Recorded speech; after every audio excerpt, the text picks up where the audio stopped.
Chapter 2. Imposition and Demonstration. Phenomena not understood belong to the things that are, but which we venture not to explain, not having gained their origin and specific character from science. That which is real is not characterized by ism or belief, and the understanding grasping a subject is satisfied to name it only as it names itself.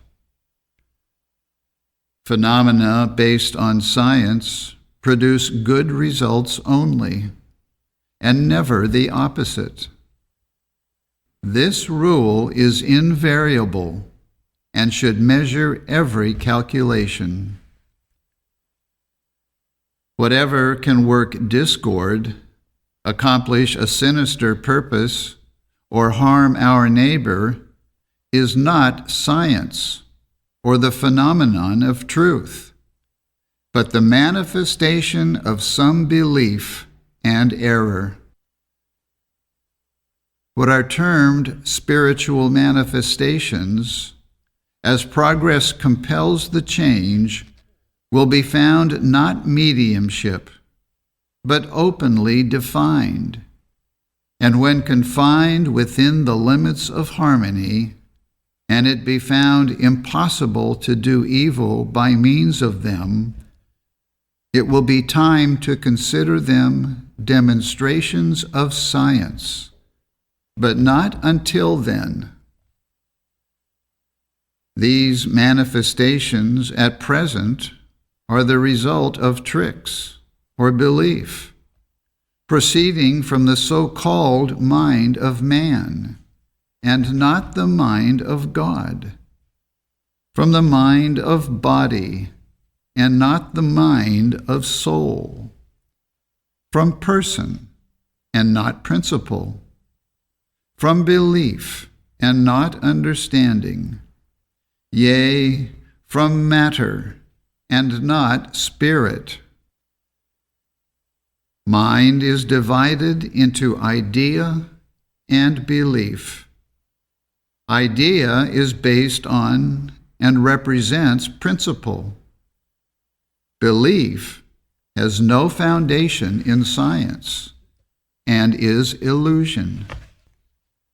What we term the mind of man is belief, forming the visionary basis of matter.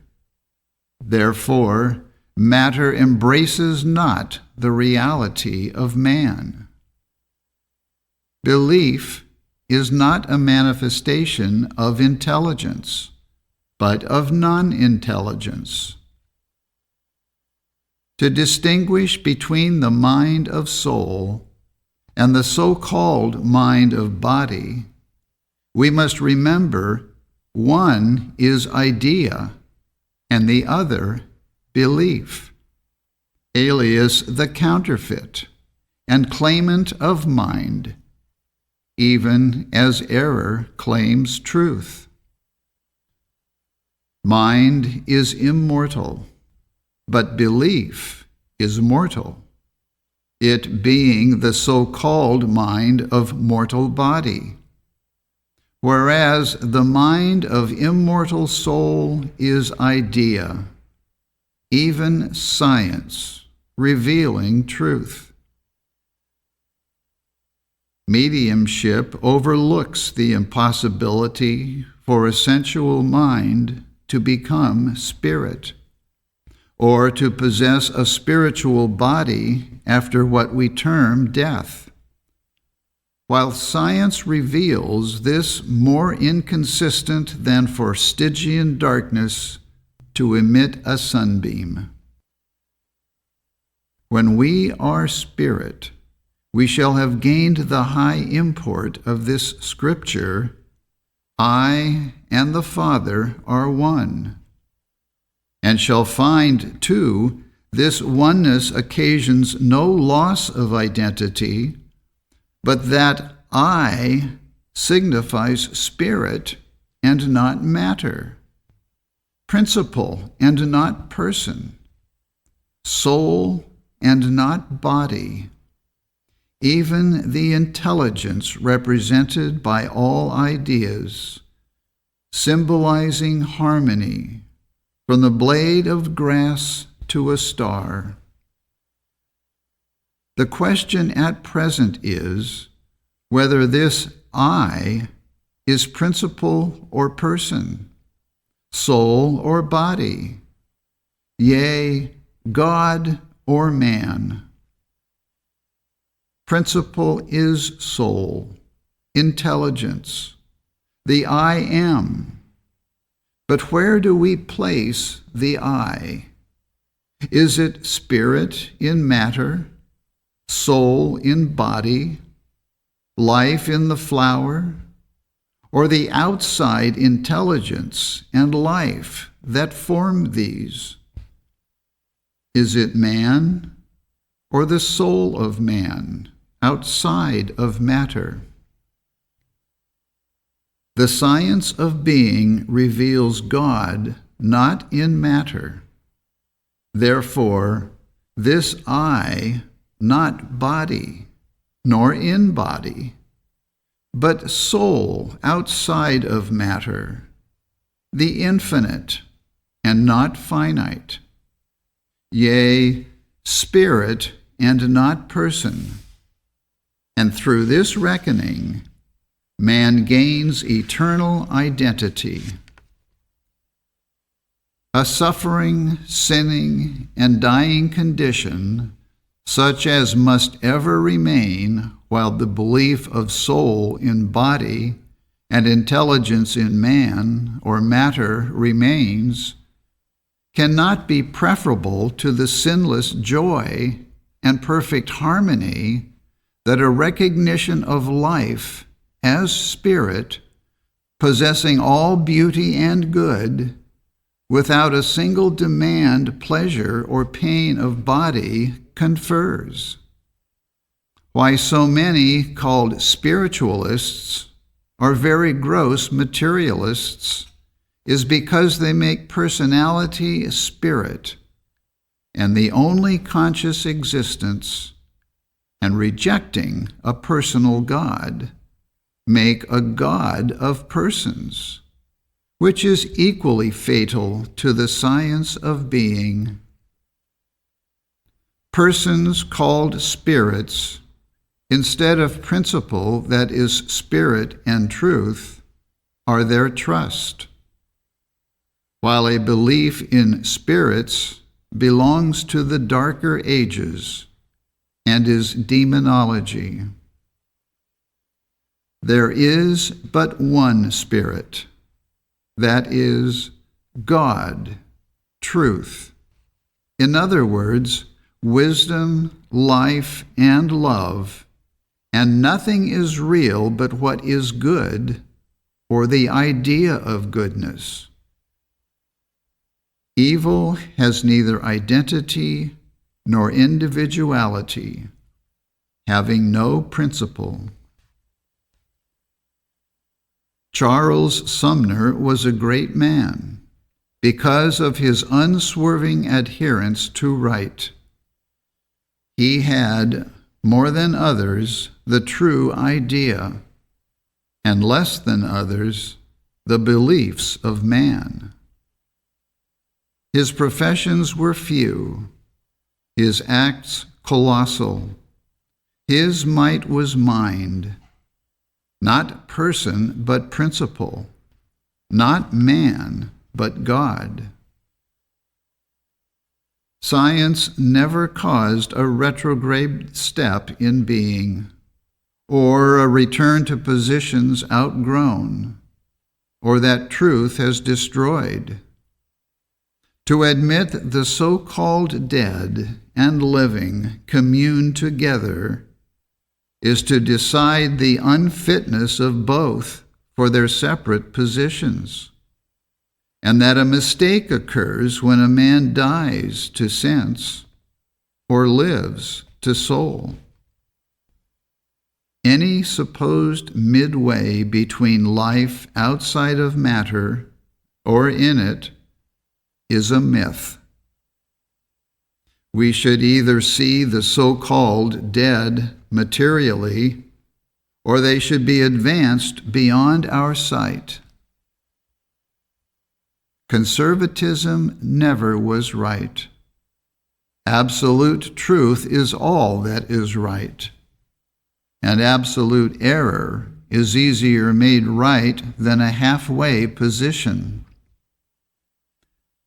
Mediumship assigns to their dead a condition worse than blighted buds or mortal mildew, even a poor purgatory where one's chances for something narrow into nothing, or they must return to the old standpoints of matter. He is not dead, but sleepeth. Jesus knew Lazarus was in the dream of a midway condition when truth wakened him. If we could do this, we might claim his spirituality. Until the imaginary connection between the so-called dead, named spirits, and those supposed to be living in matter is destroyed, mortal man is not dead, only changed. For the immortal is not gained, and belief can gather itself on the wrong side of the question and continue the old conclusion of life in matter. This, however, is far from the science of being. When life is really gained outside of matter, it is understood, in which case the belief that life was ever in the body is gone and cannot be resurrected. Our friends thus advanced our spirit, that never rose from dust and can no more return to or commune with matter than a blossom can return to its bud. The period required for the dream of life in matter, embracing pleasures and pains of personal sense, to vanish, no man knoweth, not the Son, but the Father. It will be of longer or shorter duration, according to the period of error, before the reality of being is understood and eternal life won. What advantage, then, would it be to us, or the departed, to prolong this state, by prolonging the belief of life in matter? There is not as much evidence of intercommunion between the so-called dead and living as the sick have of their positions relative to disease, which science decides an error, for it denies all identity or reality to discord.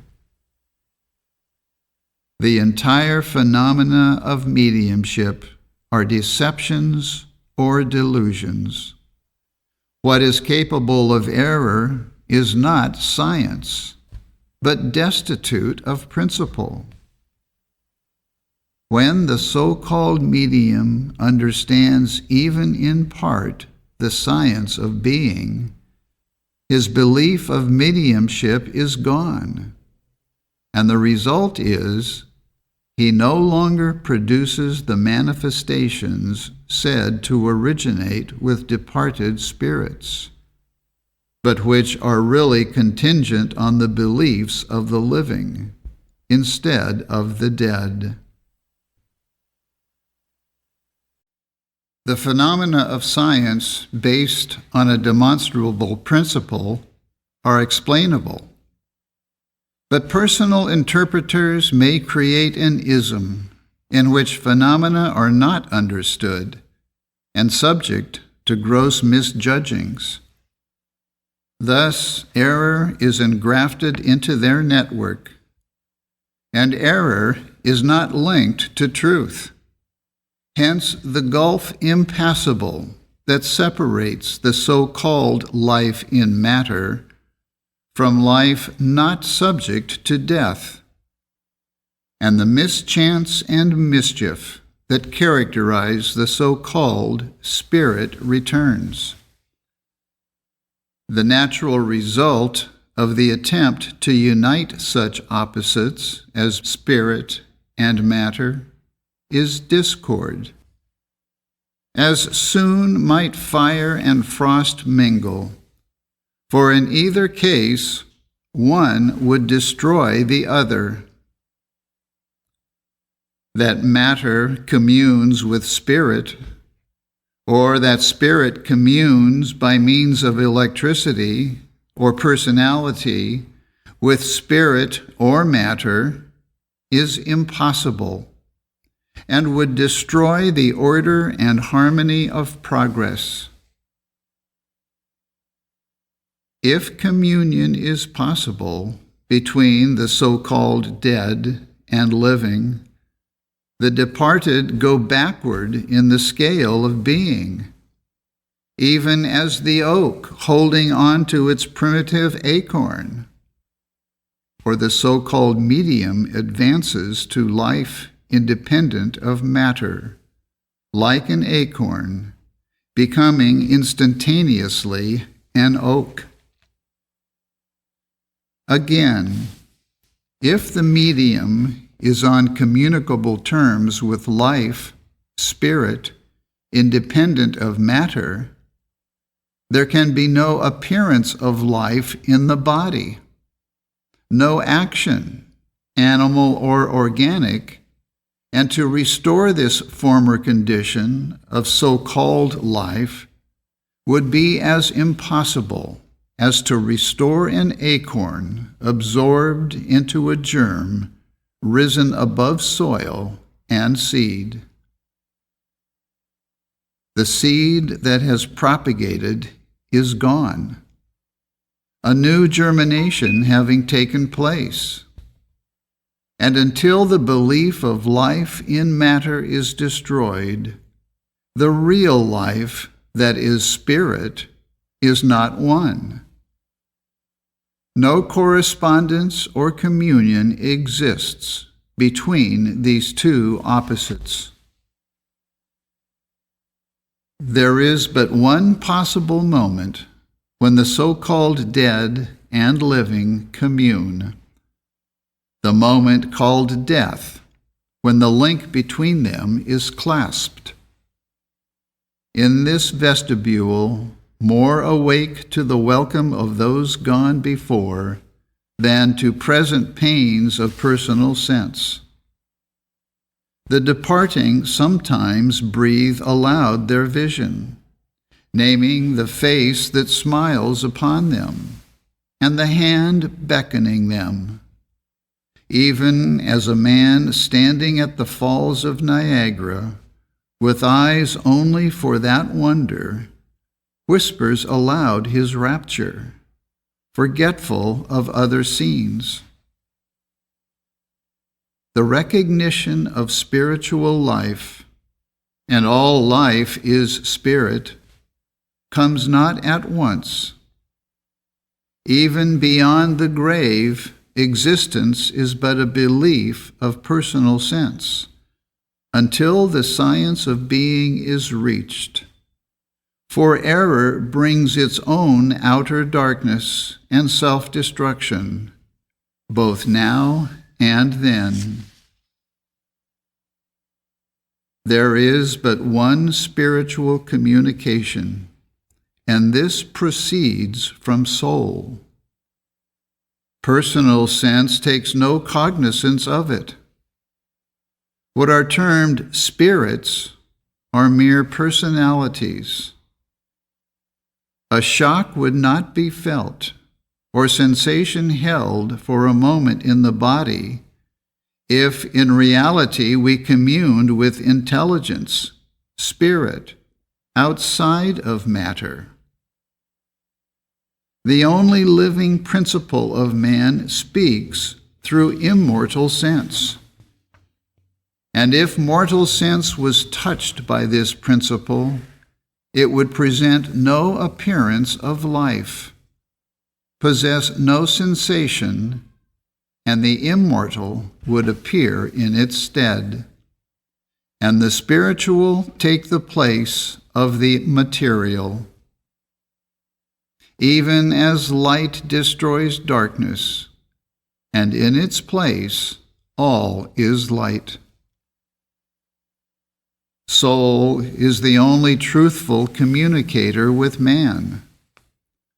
Mortal belief and immortal truth, like tares and wheat, grow side by side until the harvest.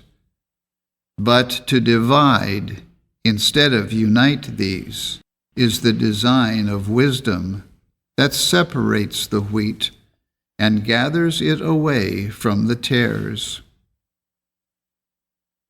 That all things are possible to truth is a scientific position, and that all error is possible to belief is equally apparent.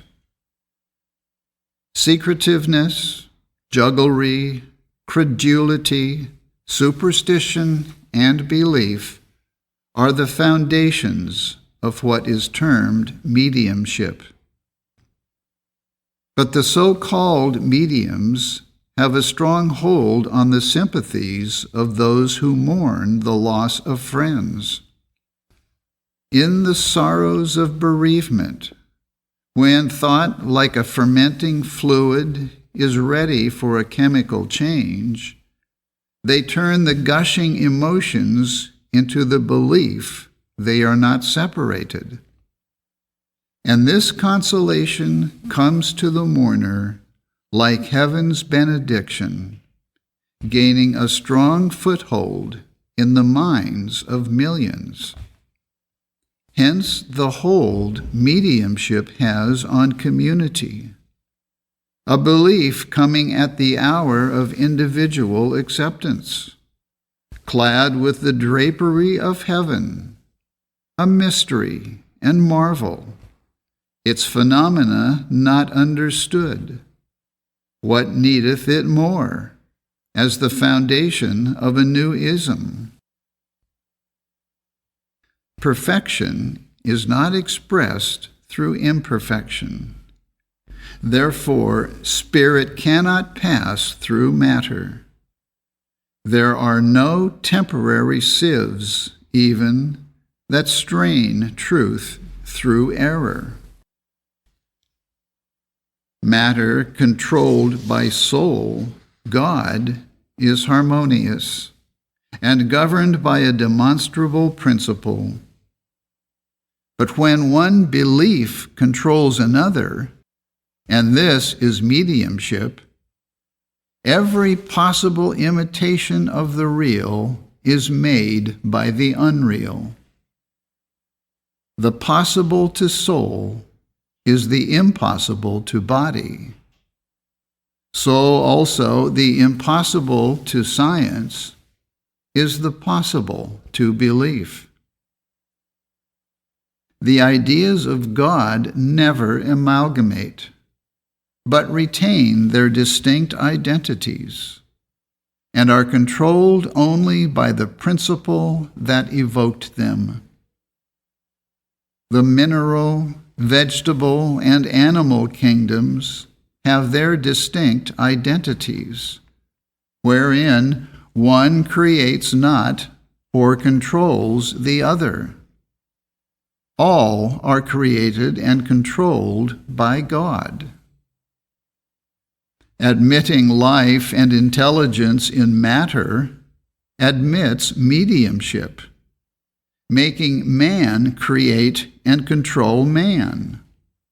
Beast, bird, and plant create and control one another. But this reverses the order of creation, introducing confusion and discord.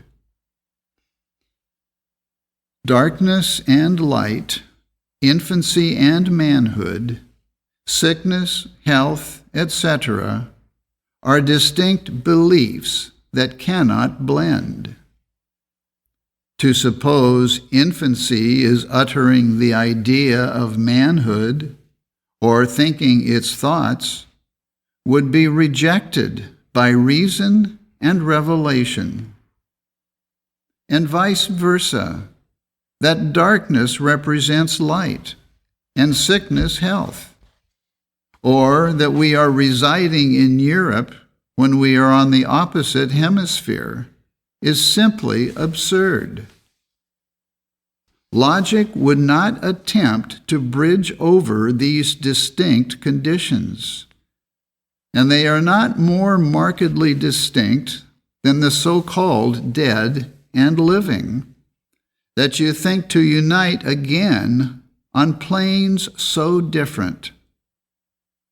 The one called substance, and the other shadow, matter and spirit communing together. One would inevitably blot out the other. That spirit and matter amalgamate is the error progress and science will destroy. Mediumship presupposes one man is spirit and controls another man, that is matter, while both remain the same opposites. That bodies which return to dust, or new bodies called spirits, are experiencing the old sensations and desires material and mesmerizing earthly mortals. That shadow is tangible to touch and imparts electricity, etc. Every one of these conclusions are ridiculous. God is not named in them all, and for the best of reasons. That is, that matter is supposed to take care of itself, and mesmerism and person take the place of idea and principle, or man and God. Who that has witnessed mesmerism would say it was science, the truth of being, or that this was electricity? God controls man and is the only intelligence, attraction, or spirit.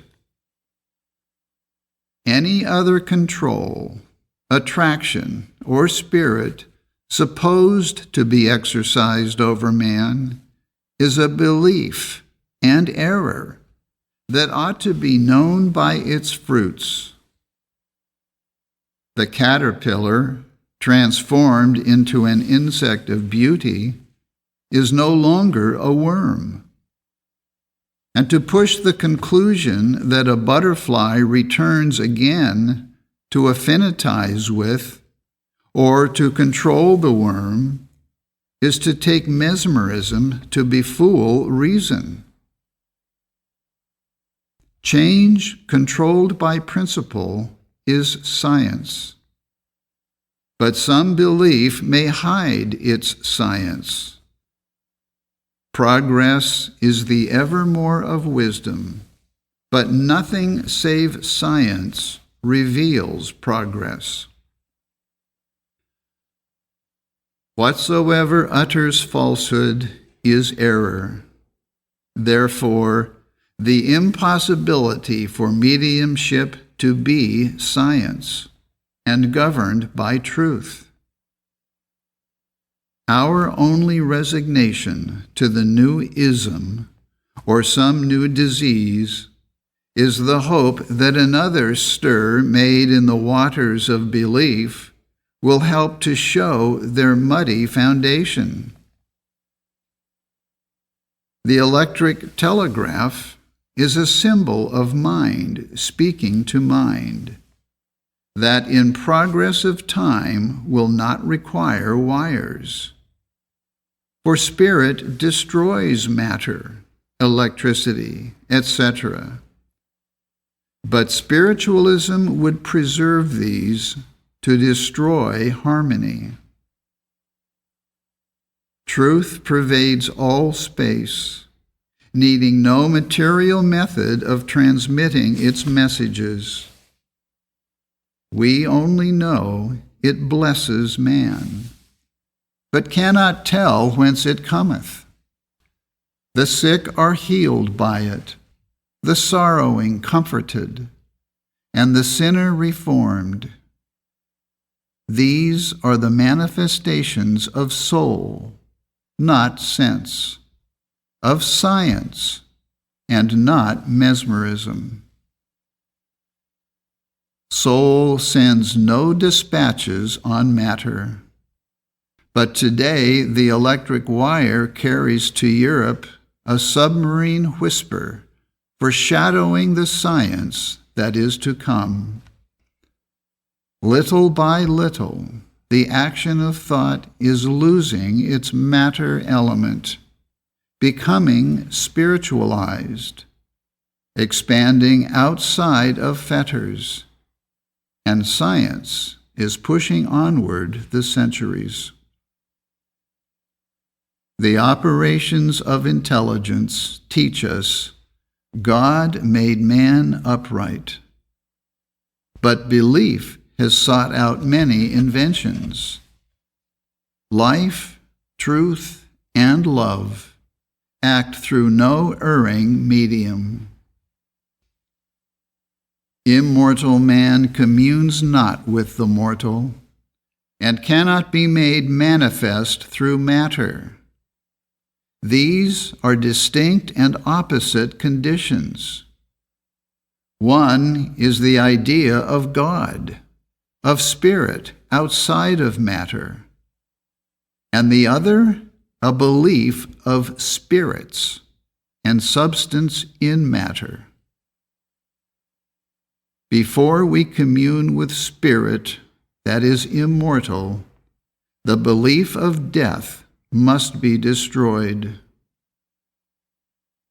What would be said of an English scholar unacquainted with the classics before he had entered this department of learning to claim he understood Greek? You would say he was either an impostor or laboring under some hallucination. What then of believing we are wearing out life and hastening towards death, communing with immortality?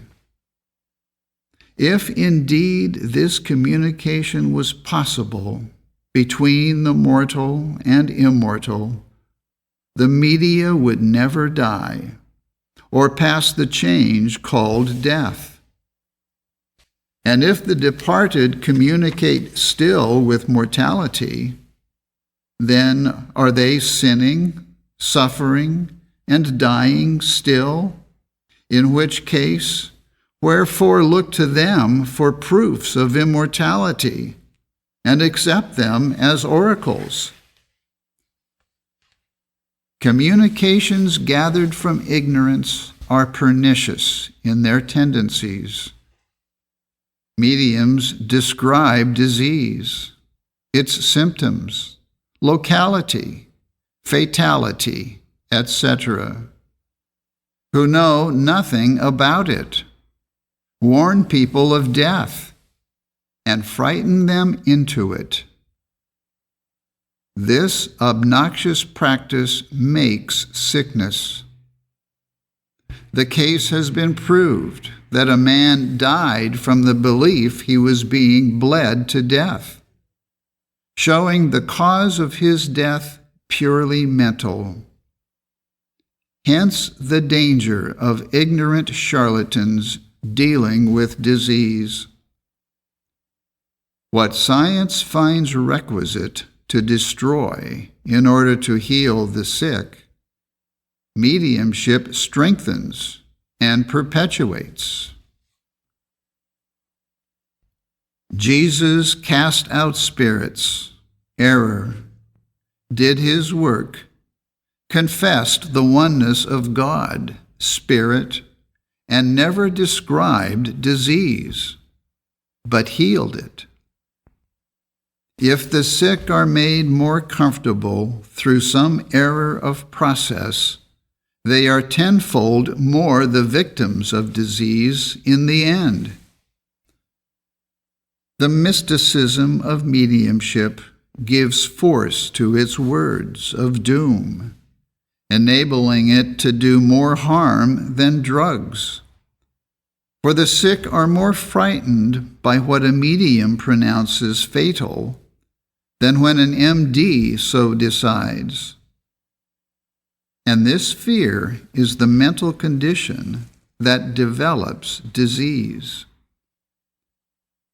Science would have to go over the whole ground and uproot every seed of their sowing to destroy disease.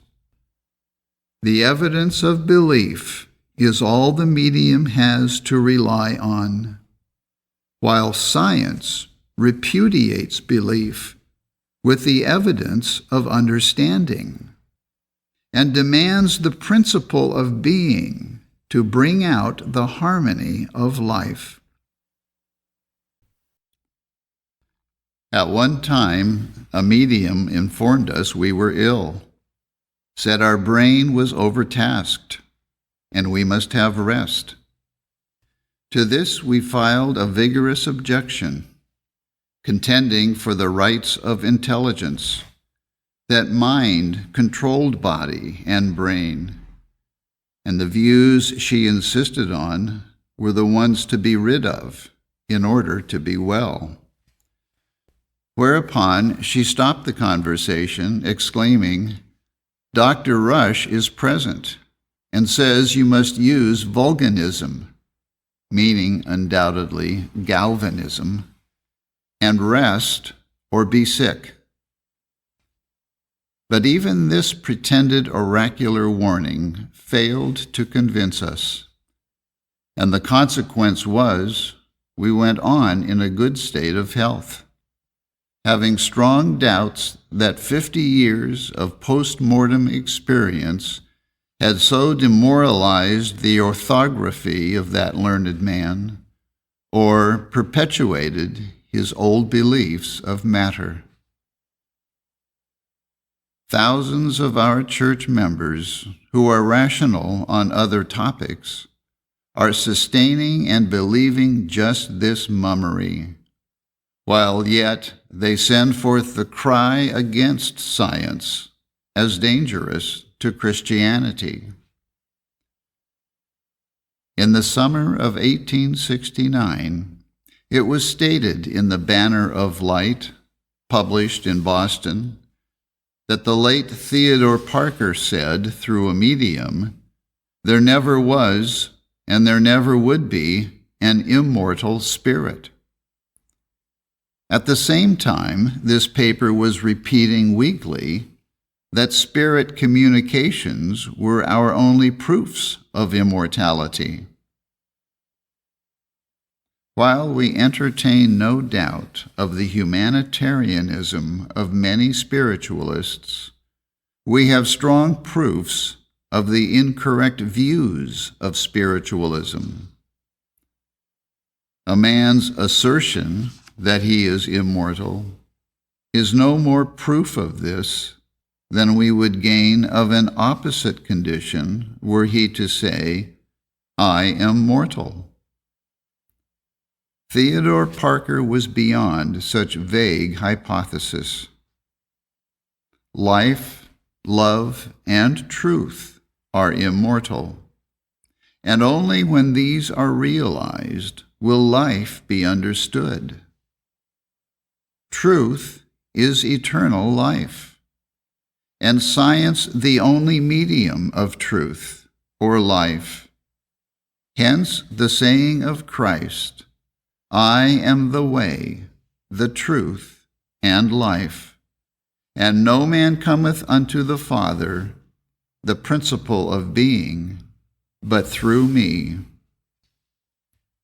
Though the grass seemeth to wither, and the flower to fade, they reappear.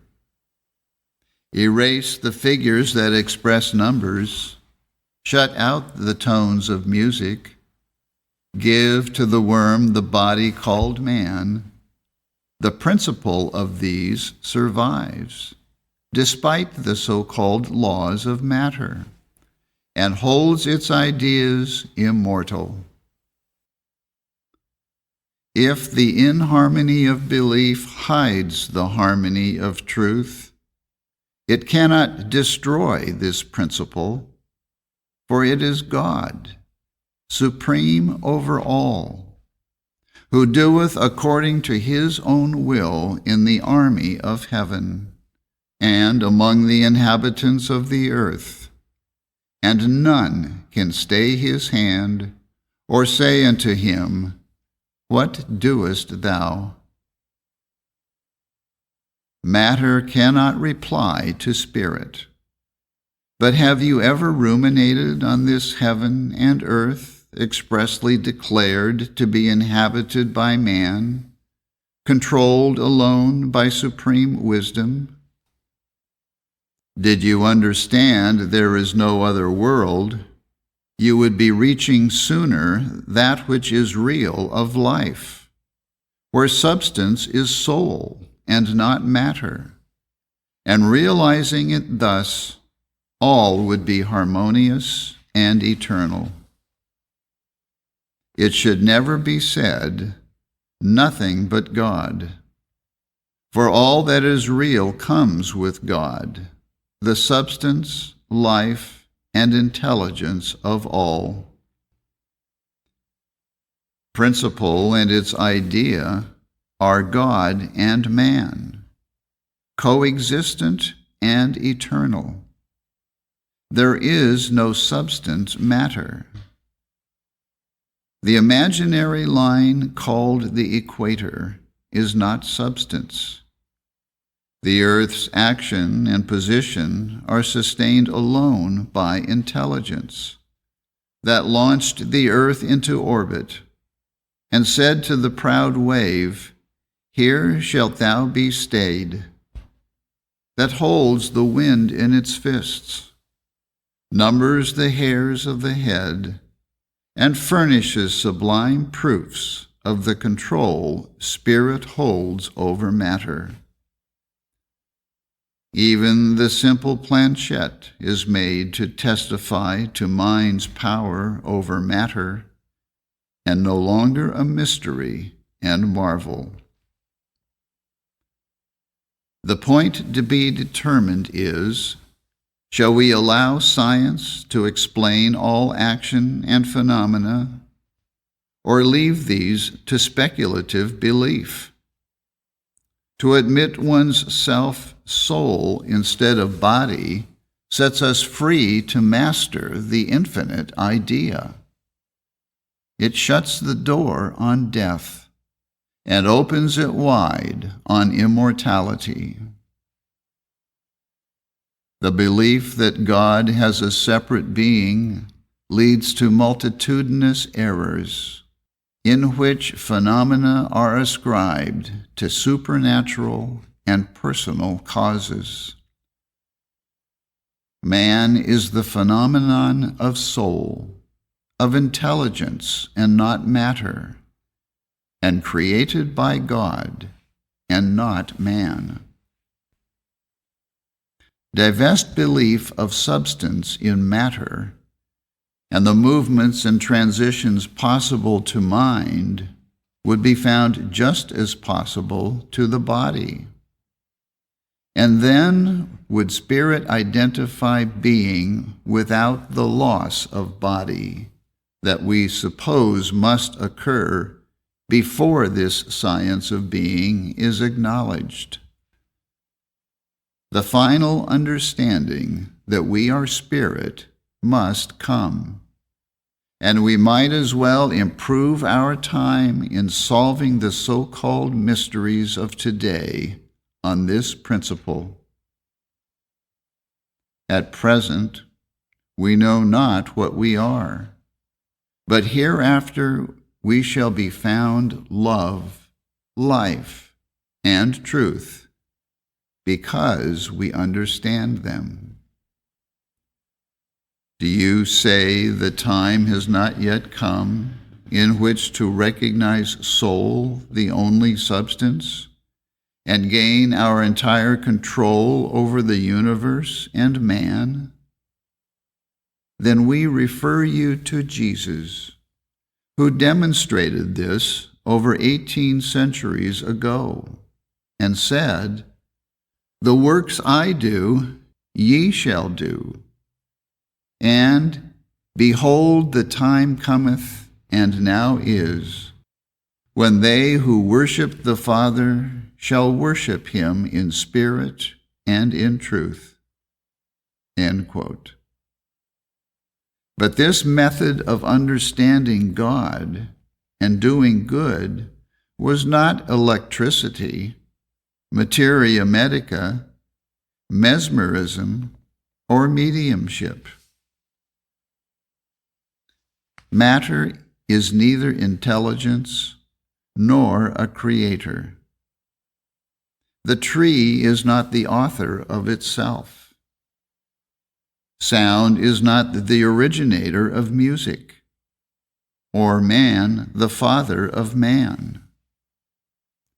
If seed produces wheat, the latter flour, and one animal another animal, etc., who made intelligence? And how were the loaves and fishes multiplied without meal or monad? Miracles are impossible. They are phenomena not understood, but which their principle explains. And we should reach this explanation and understand it as did our Master, who demonstrated it controlling man and matter. The decaying flower, withering grass, blighted bud, gnarled oak, or ferocious beast, together with all discords, including sick, sinning, and mortal man, were not created by supreme wisdom. These are the falsities of matter, things of sense instead of soul, the changing images of mortal mind, not in reality, substance, or life, but only a belief of these. The mind of soul embraces immortal ideas only, but the so-called mind of body illusion, and not the truth of being. Personal sense declares matter substance. But what is this sense but a belief of life and intelligence in matter? Eloquence is inspiration, not contingent on erudition, but a scientific phenomenon showing that all things are possible to intelligence. Sometimes it is supposed to arise from knowledge obtained from books, and again from mediumship. When eloquence proceeds from the belief a departed spirit is speaking and can say what the so-called medium is incapable of uttering, or even knowing alone, the fetters of mind are unclasped, and forgetting her ignorance by believing others are speaking for her, she becomes eloquent beyond her usual self. And because she thinks some individual, and not the one spirit, is helping her. Now destroy this belief of aid, and the eloquence disappears, and the old limits personal sense assigns are resumed. And she says, I am incapable of words that glow, being uneducated, proving the fact As a man thinketh, so is he. Believing she cannot be eloquent without book learning, her body responds to this thought, and the tongue grows mute that before was eloquent, loosened on the scientific basis that mind is not confined to the development of educational processes, but possesses primarily all beauty and poetry, together with the power to express them. Harmony is caught and not understood by the medium, caught through a belief and dependent on it. But soul gives utterance to itself when sense is silent, hence the improvement. She was always capable of this, and a spirit or person had nothing to do with it. The beliefs of personal sense, of soul in body, etc., limit mind. Soul sets man free, which explains the phenomena of impromptu poets and uneducated orators. Witnessing this in moments falsely called mediumship, 'tis construed supernaturally, which circumscribes the phenomenon by an ism. Matter is moved because of mind, through the volition of belief, or the understanding. All harmonious phenomena are produced by the latter, and the inharmonious by the former. Science removes phenomena from mysticism into the hands of interpretation, in which it is no greater mystery that mind moves a table without a hand than that it primarily moves the hand, and secondarily the table, in obedience to the belief that the only method of doing this is by seizing hold of it with the hand. Mind causes all action in the case through a belief that spirits did it, or that electricity caused it, or the more common belief of voluntary muscular power. In other words, matter moving matter. Likenesses of individuals, landscape views, facsimiles of penmanship, certain forms of expression that belonged to the departed, and even sentences of their saying may be taken as directly from minds as from objects cognizant to personal sense.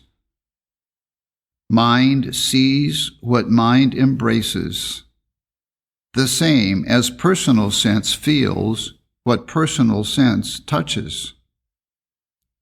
Nor is it necessary that the mind embracing the picture or paragraph be individually present with the clairvoyant. Any mental link touching mind, though bodies are leagues apart, is sufficient to reproduce these to the clairvoyant. If the individuals have passed away, their aroma of thought is left, which is mentally scented and described. Mind has senses sharper than the body. This we know from experience, yet we never believed ourselves a medium, and always openly avowed this. Matter is moved solely by mind in accordance with science or belief. But mediumship removes phenomena from rationalism into mysticism and gives intelligence to matter instead of mind. Pictures are formed mentally before the artist gives them to canvas. Thus, clairvoyants, perceiving pictures of thought, can copy or reproduce them, even though lost to the recognition of the mind whence they are taken. The strong impressions friendship or any intense feeling leaves on mind is ineffaceable, except to personal sense. Hence, another mind can perceive and reproduce the emotion. Clairvoyance is mind reading alone, whereas science, in contradistinction to clairvoyance, reveals truth through the understanding, by which we gain the principle and explanation of phenomena. These are distinctly opposite standpoints whence to obtain information, and the right interpretation of cause and effect belongs alone to science. Clairvoyance reaches only the fancied realities of mortal mind, whereas science admits none of these things, but reveals truth outside of mortality and error. We can do good to our neighbor through the science of being, but through it we cannot do evil also. Clairvoyance can do evil, accuse wrongfully, and explain unscientifically. If we act from the standpoint of spiritual sense, we are right. But if from personal sense, we do evil continually. The sensuous may be clairvoyant, but cannot be scientific, and the scientific cannot be sensual. Foretelling events is to discern them spiritually, outside of personal sense, which is prophecy, and accords with the ancient worthies, or through a belief which is clairvoyance, or mind reading. If advanced in the science of being sufficiently to blend with the truth of being, we are seers and prophets involuntarily, not because we are controlled by spirits, persons, but by spirit, which is purity, righteousness, and omnipotence. To know the past, present, and future is the office of intelligence. Yea, it is ever-present truth. And to understand we are not pent up within the boundaries of personal sense, confined to the ear and eye for sound and sight, or to muscles, bones, etc., for locomotion, is science, whereby we discern somewhat of being that is real. Though we take the wings of morning and flee to the uttermost parts of the earth, behold, thou art there. Soul is ever present, embracing its likeness, man, and supporting the idea of truth to carry out proofs of omnipotence. The science of being enables us to read mind, foretell events that concern the universal good, to trace records of soul, and receive inspirations from God, but not from idle curiosity, or to work evil, or dip into the experiences of the dead, or connect erring and mortal belief with principle and its phenomena. In science, we read mind from the standpoint of soul, and with all the accuracy of the astronomer calculating the path of the planets. This mind reading is distinguishable from clairvoyance, in that it is the understanding of being back of personal sense, and possessed by individuals highly spiritual. Its intuitions are from soul, revealing what disturbs the harmony of man and what promotes it, and enabling us to heal the sick.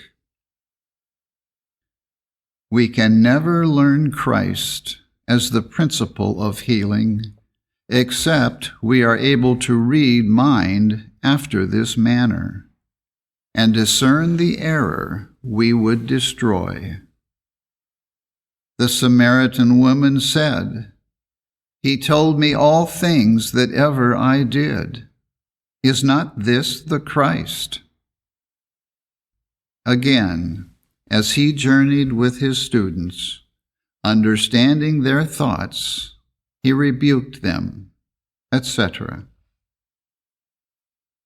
Through this spiritual sense, Jesus healed the sick, and events of great moment concerning the Christian era and the history of the world were foretold by the glorious old prophets through spiritual vision. Our Master referred to a lack of spiritual discernment in this direction when he said, "Ye hypocrites, that can discern the face of the sky, but cannot discern the signs of these times." End quote. In other words, whose personal sense was acute, but whose spiritual sense was wanting. He knew it was a wicked and adulterous generation who, seeking material signs, lost the prerogatives of soul. His cut at the materialism of the age was pungent, but requisite, and he never spared hypocrisy the sternest condemnation. Again, he said to this class of believers, quote, "Ye do the things ye ought not to do, and leave undone those ye should have done." End quote. The great teacher of Christian Science knew a good tree sendeth not forth evil fruit, that soul emits only unerring truth, while that which proceedeth from personal sense is error. Also, that truth and error cannot mingle. They are the tares and wheat, side by side, that never blend, but await the harvest, when belief shall yield to understanding, and error be self-destroyed. At present, truth is trampled upon, while error holds the reins, with virtue at a discount. "Well done, good and faithful villain," is the merit mark for today, and youth seems eager for the prize. Such surprising aristocracy of evil is owing to the gilded falsehood of individual character, those whited sepulchres that hold the dead carcasses of conscience. Students of the science of life are responsible above all others if false to the teachings of conscience and reason. Said the wicked king, "I hate him because he prophesieth evil continually of me."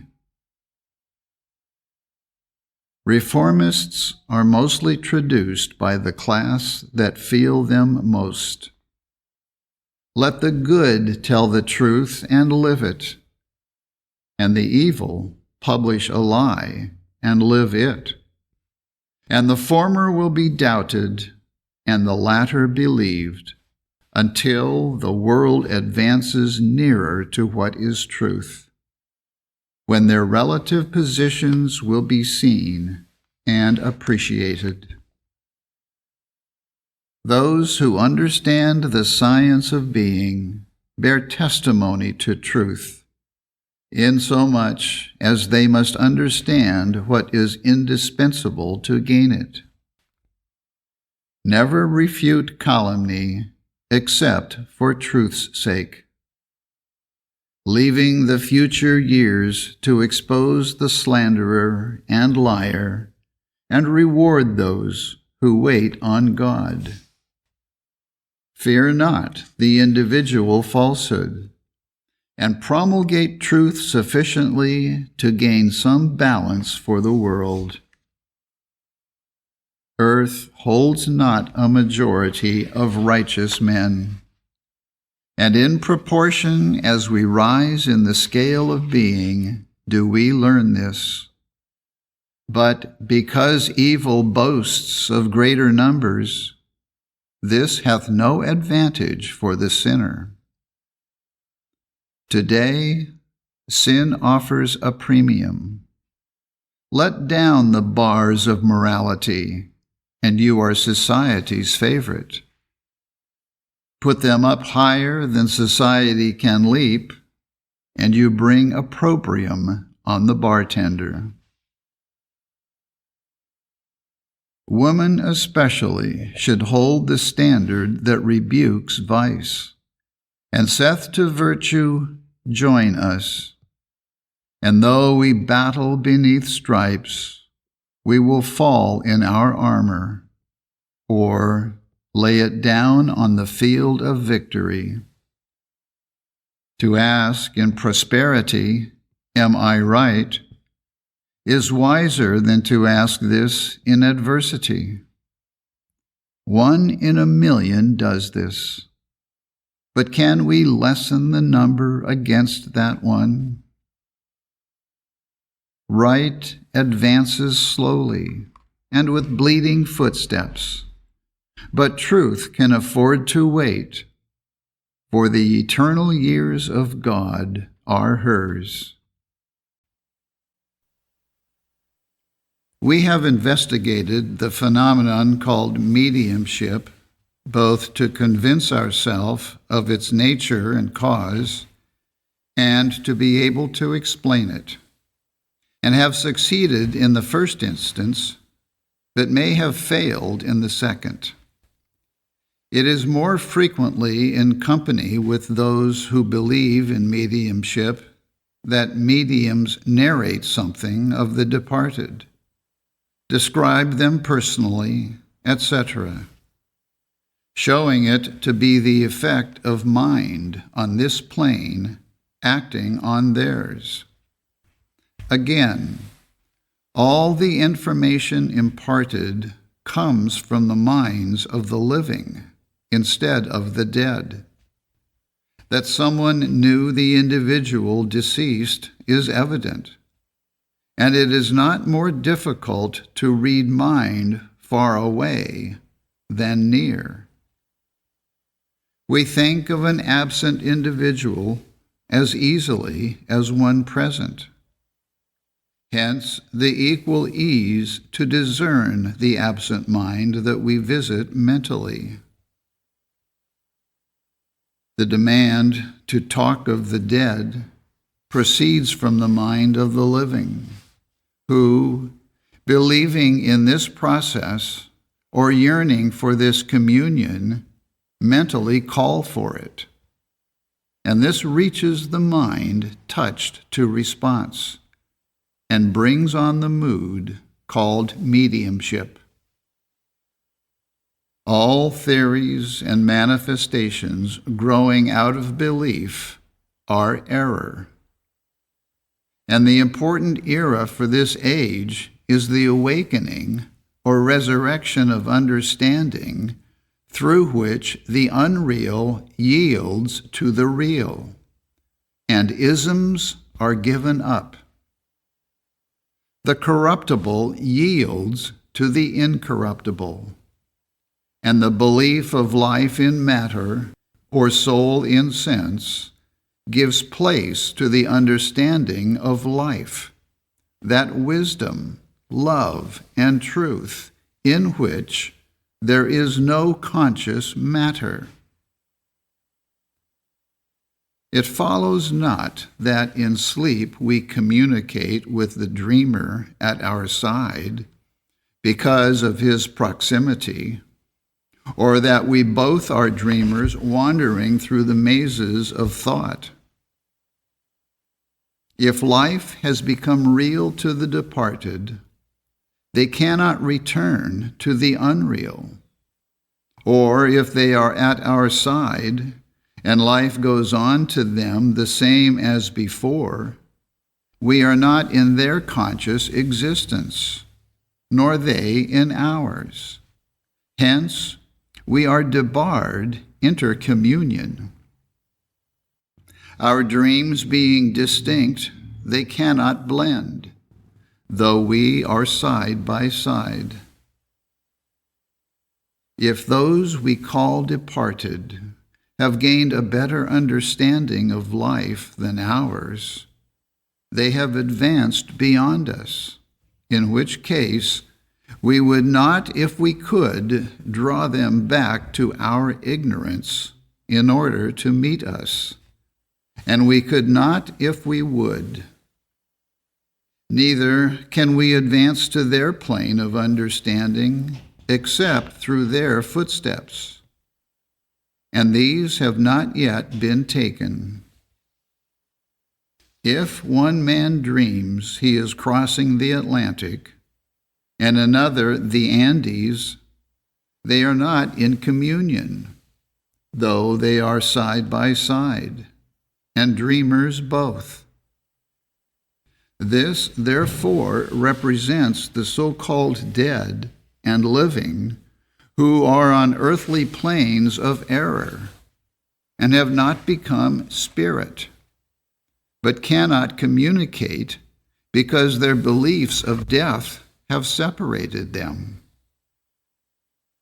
Again, supposing one man is dreaming and another awake, conscious of his friend's illusion, they certainly do not meet mentally and mingle. Even thus, the dead and living are parted, either through a belief that they died or the understanding of life outside of matter. Memory may repeat the alphabet, and mind here hold the history of the dead, but if we can read, we never in reality go back to the alphabet or find pleasure in it. Thus, the advanced mind cannot return to matter. Soul's vision is independent of optics, but the belief that sight depends on the eye and thought must have sound to reach our apprehension shuts out the understanding of mind and reverses the order of science. Destroy the belief that we owe to organization our hearing, seeing, feeling, etc., and we hear without an auditory nerve or tympanum, and see without optics. We shall all ere long prove this, and that spiritual senses are true, and the personal false. An organ is but the symbol of sight, hearing, etc., the expression only of these, and to hold it thus would be to retain our faculties by right of soul's ownership and government. and to hear, see, etc., with mind instead of matter, which is the only scientific statement of sense and the principle of immortal man. The real relation between soul and body reveals the latter without sensation or intelligence, and the idea of soul. To understand this opens to view the capabilities of being, untrammeled by personal sense, explains the so-called miracles, and brings out the infinite possibilities of soul, controlling matter, discerning mind, and restoring man's inalienable birthright of dominion. Silence the belief we are in the body, and we discern the past and future as readily as the events of today. But this is the science of life, and not mediumship. The order and naturalness of phenomena that we deem a mystery and marvel are perceived when we remember mind controls mind, and that matter is only another name for mind. A table or piano is moved by mind instead of muscle, and we should prove our power in this and other directions if we admitted it. But not admitting it, we virtually have it not, like the horse feebly submitting to the rein, unconscious of his power. Phenomena that proceed from belief lose their power when we lose the belief that occasioned them. Matter is manifest mind.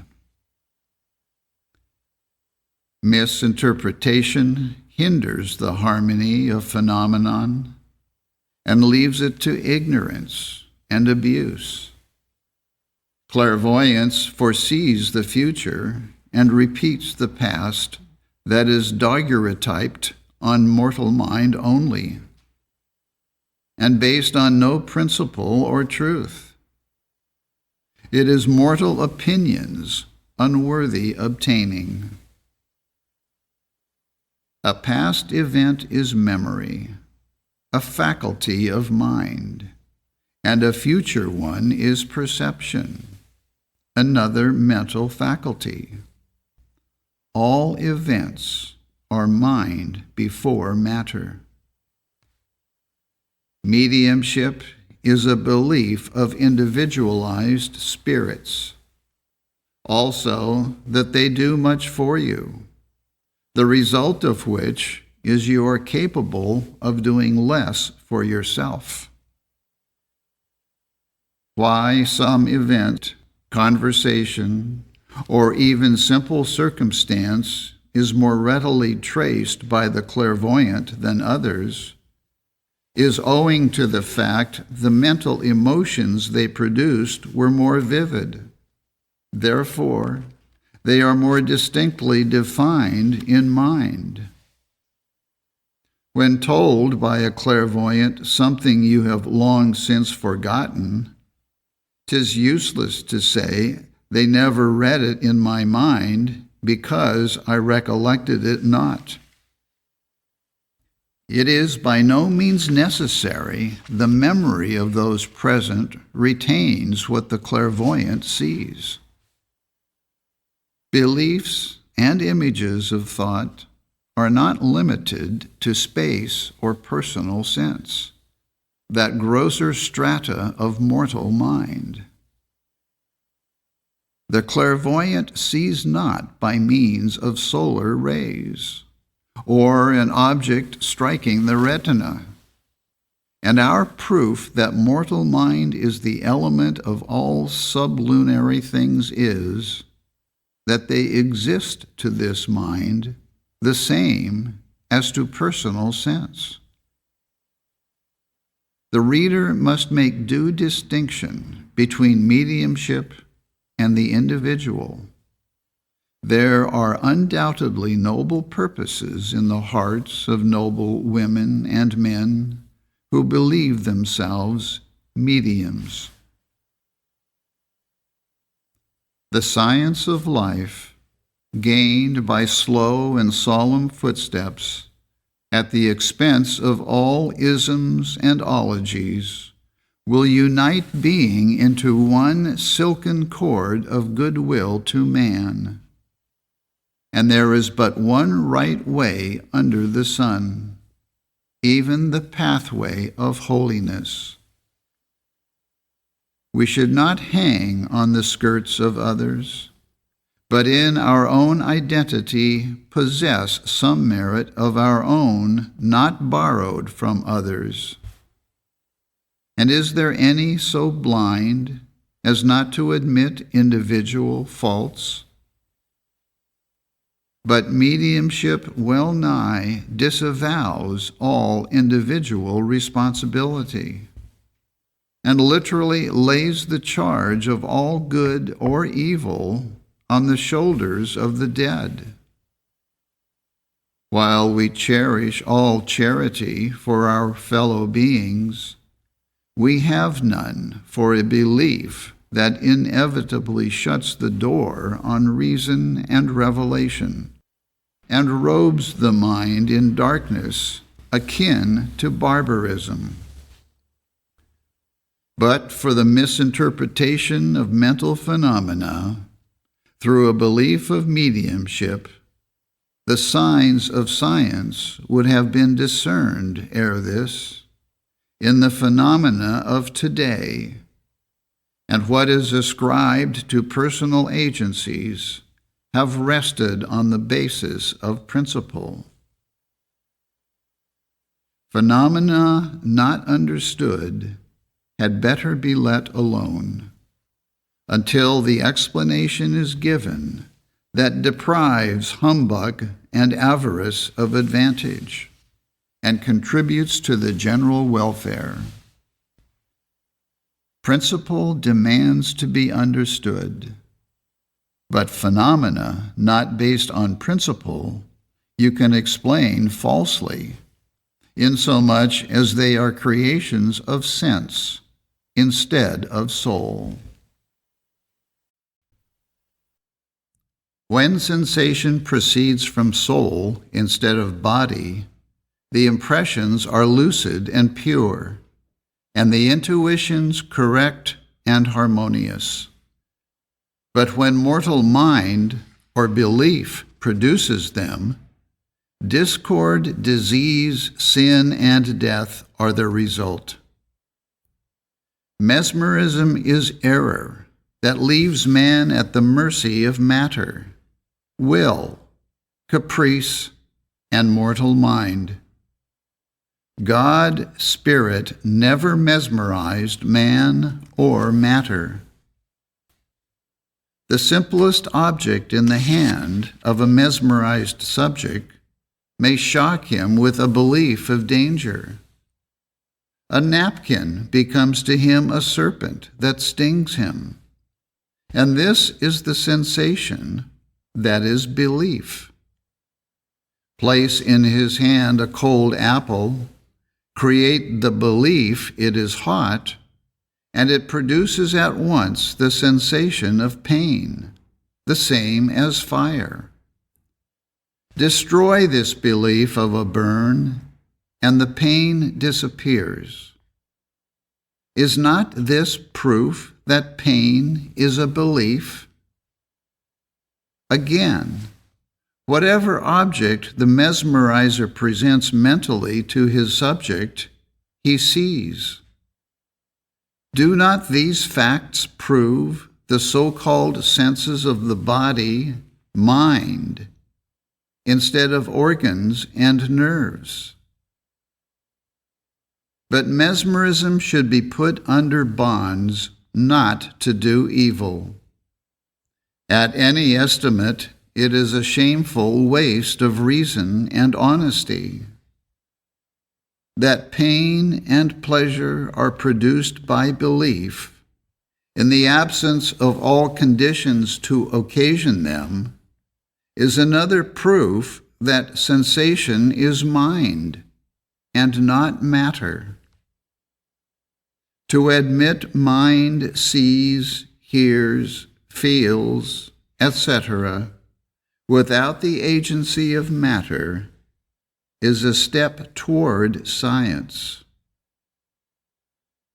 In genuine clairvoyance, there is no sensation in the body during its continuance.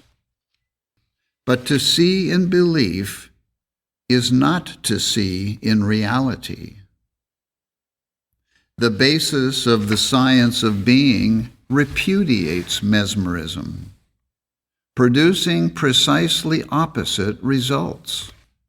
It destroys belief and insists on understanding. Personal opinions or belief cannot be dismissed too soon. To admit that error requires a certain period in which to prepare us for the higher school of immortality is a grave mistake. There is no necessity to do evil that good might come. Science begins right in order to end right, and it cannot begin right too soon. Reasoning from false premises never presented correct conclusions. God never made evil. Error produces error, and belief disappears when truth is understood, even as a cloud passes from before the sun. Science contradicts mortal sense and reveals in its stead the immortal understanding that gives harmony to man. Wisdom is not gained of knowledge that brought sin and death into the world.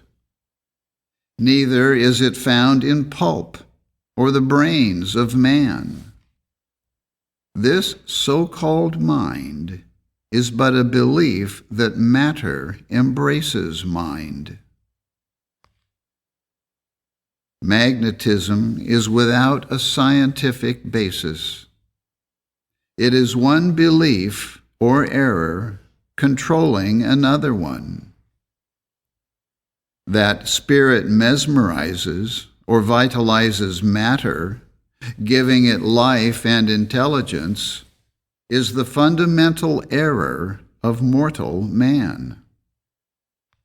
Spirit cannot impart intelligence to non-intelligence. It has no electricity, etc.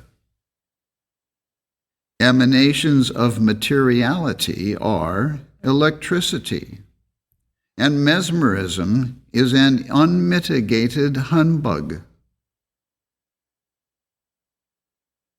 The immortal basis of man is not matter, electricity, brains, bones, etc., but spirit that hath understanding. Not sense, but soul.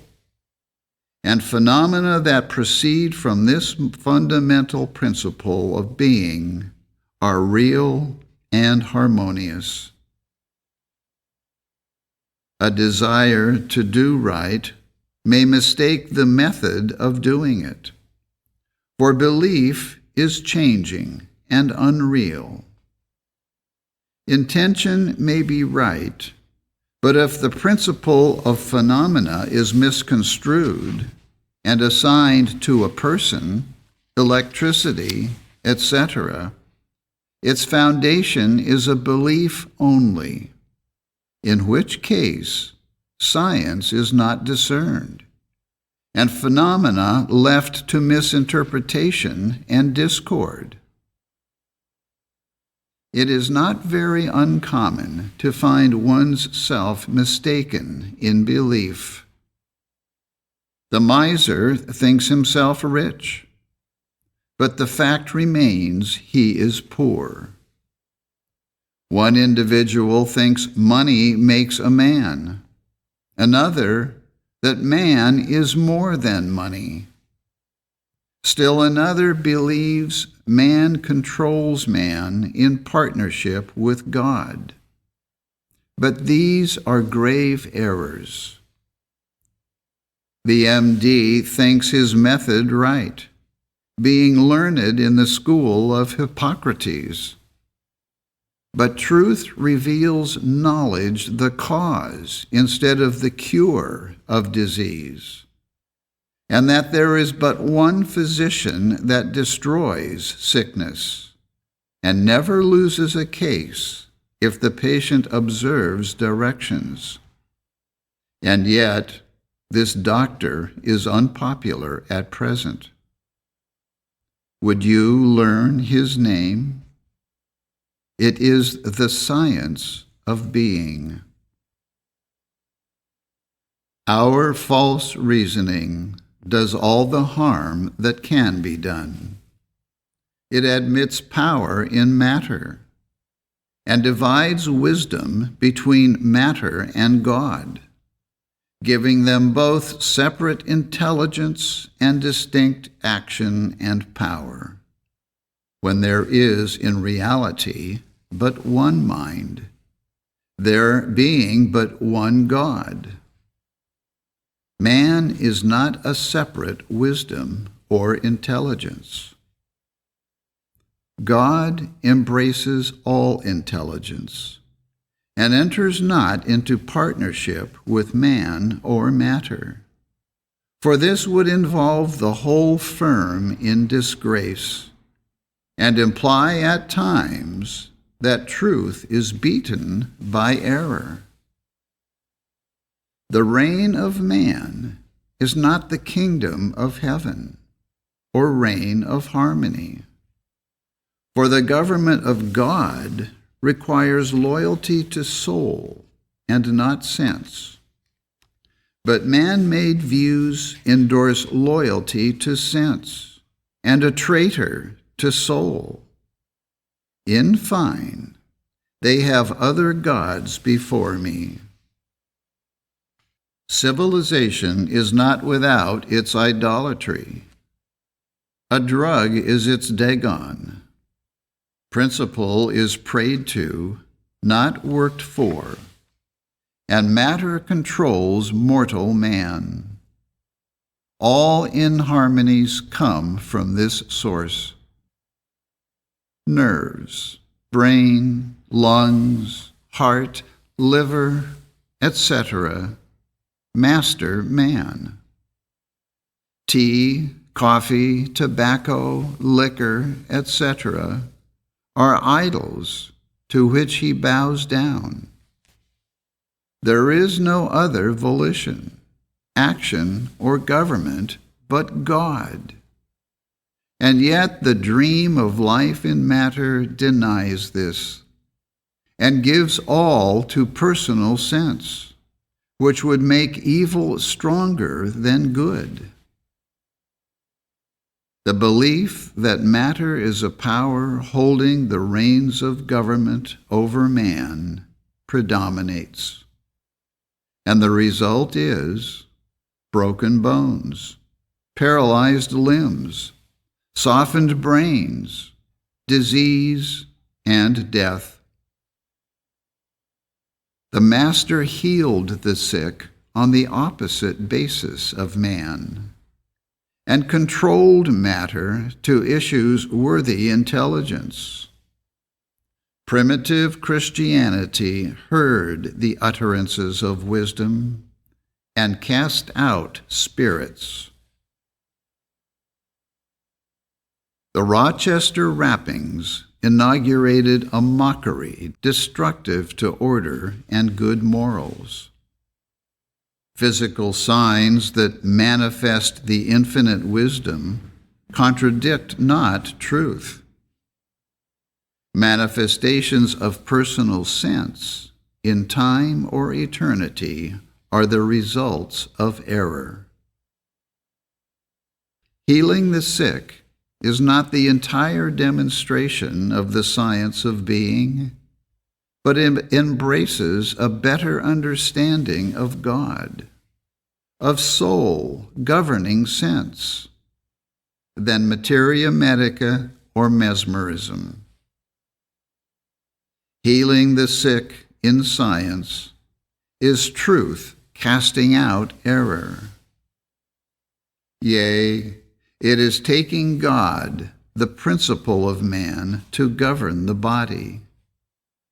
But healing the sick with mediumship, mesmerism, drugs, etc., is the greater error overcoming the lesser, and holding forbidden ground stronger because of this. Is it well to expect from drugs a blessing that wisdom has not? Is not God sufficient for the wants of man? Mystery is the offspring of ignorance, and oppression grows out of governments not understood. Let us choose today whom we will serve, and abide the decision, frankly naming our master, whether it be God or matter. No sequel is left to disease destroyed by truth, never a consumption in consequence of measles. For this would take the demonstration out of the hands of wisdom, and give the balance of power to disease. I am is the intelligence that touches the chords of man to every harmonious issue. But the dream that life and intelligence are in matter would make this I both matter and spirit, a thing impossible. Healing the sick through intelligence is science, in obedience to wisdom that gave man dominion over serpents, deadly drugs, etc., and is the natural and normal control that soul holds over sense. One of the greatest absurdities of human reasoning is to admit person or matter better doctors than the principle of man in the universe learned of science. Would we not blush to say man is a better musician than the principle of music? Physiology, hygiene, or materia medica has no claims in common with intelligence, the principle of being. And mediumship, galvanism, mesmerism, etc., are the right hands of humbug. The remark was once made in our hearing, "My guardian spirit is nearer to me than God." This was undoubtedly true. Understanding literally nothing of the science of being, personality was more to him than principle. And any change of belief would erect a new standard of conscience. The theory called spiritualism objects to a personal God, but no ism so directly depends on personality. The individual exceptions to this error will reach a higher standard, sooner or later, and leave their material basis, such as electricity, matter conditions, mediumship, dark seances, etc., for the science of life. The word spiritualism is comically misapplied when made to designate a sect supposed to hold commerce with spirits, not spirit, but personality in some instances, sensual and devilish. The true significance of spiritualism is a reign of spirit over matter, of principle over person, in which soul instead of sense governs man. Any error is a belief of matter, and cannot proceed from spirit, God. When the departed become spirit, those of earth who believe in substance matter can no more communicate with them than darkness can enter light. That would destroy it. When you reach communion with Spirit, you will gain the utterances of truth only. What is called mediumship tends to destroy all reliance on understanding and science. Admitting intercommunion between evil, here and there, both in time and eternity, we are afloat on the breakers of error, where nothing can stop its flood tides breaking perpetually on the shores of time. We learn truth from divine revelation and our own demonstration. What we cannot understand and demonstrate with scientific certainty and harmony, we had better let alone, for it leaves us at the mercy of a belief. The illustration of mediumship is a circle inside of which waits a material body to be mesmerized by a spiritual one, under the table or perhaps in it, who informs you he rotates eternally back to things of time. And this is progress, through which he becomes spirit, God, while in glorious rapport with matter, sensuality, and sin.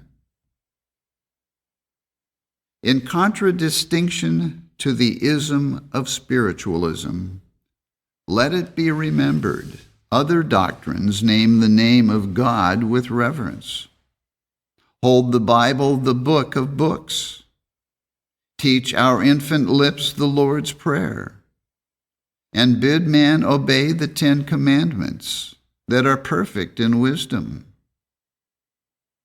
Its military drills on Sabbath, the aboriginal vernacular of its oracles, its rites and ceremonies that choose darkness rather than light, and above all its loose morals, do not entitle spiritualism to the standing it has gained in society. Hence, aside from these, its worst features, it has a humanitarianism and liberality that should redeem it from under the infatuation of mediumship. Spirit has neither life nor intelligence in matter. And if our departed friends are spirit, and we believe ourselves in matter, we cannot commune together. Or if they are yet in matter beliefs, we have shut them out of our consciousness by a belief of the change death has wrought, making them no longer tangible to personal sense. Again, if we would commune through the affections, we must be on the same plane of belief or understanding with them to make this possible. And if their body is changed to us, as is manifest by its burial, so are their affections changed, and we cannot commune on former terms of personal sense and sympathy. We are separated mentally according to our own views and on our own grounds, as effectually as distance here separates our bodies. Mediumship is mind reading on this plane, and nothing more. Someone here knows all the mediums tell. The imagery with which they clothe expression is but futile conjecture and imagination, else thoughts let loose from the limits of personal sense, and the regret is that in this step they should not understand it. Mediums describe sickness, sin, and death, and this description is supposed to come from spirit that is wholly unconscious of matter or error, thus perpetuating the error that needs to be dissected and destroyed. Mediums have a certain circumference and never go outside of these limits. At the same time, protesting mediumship is progress that takes hold of immortality. But the majority of what is termed mediumship is simply imposition, not even clairvoyance or mind reading, but a catch-penny fraud. Until the so-called communications between the dead and living are stopped, sickness, sin, and death will continue. Talking error and believing it make all the reality there is to it. What is termed mediumship rises no higher than personal opinions and mortal views. A ball propelled upward or onward and subject to gravitation will never pierce immensity. The gravitation earthward must be withdrawn, or the ball stops. So with mind that would leave matter. And would you fetter the unbound with ties of earth to matter conditions? But you cannot, if you would. We commune together only as spirit with spirit, the immortal with the undying, or matter with matter, the mortal with mortality. And do you hold yourself free from mortal fetters, or your dear departed bound with you? The dream of life and intelligence in matter is destroyed when heaven, man's harmony, is reached. The dead to personal sense are alive to soul and preserve all the prerogatives of being. But because personal sense buries their bodies, it loses sight of this fact, showing virtually we are separated, and they no longer in sympathy with us, for there is no conscious change to themselves.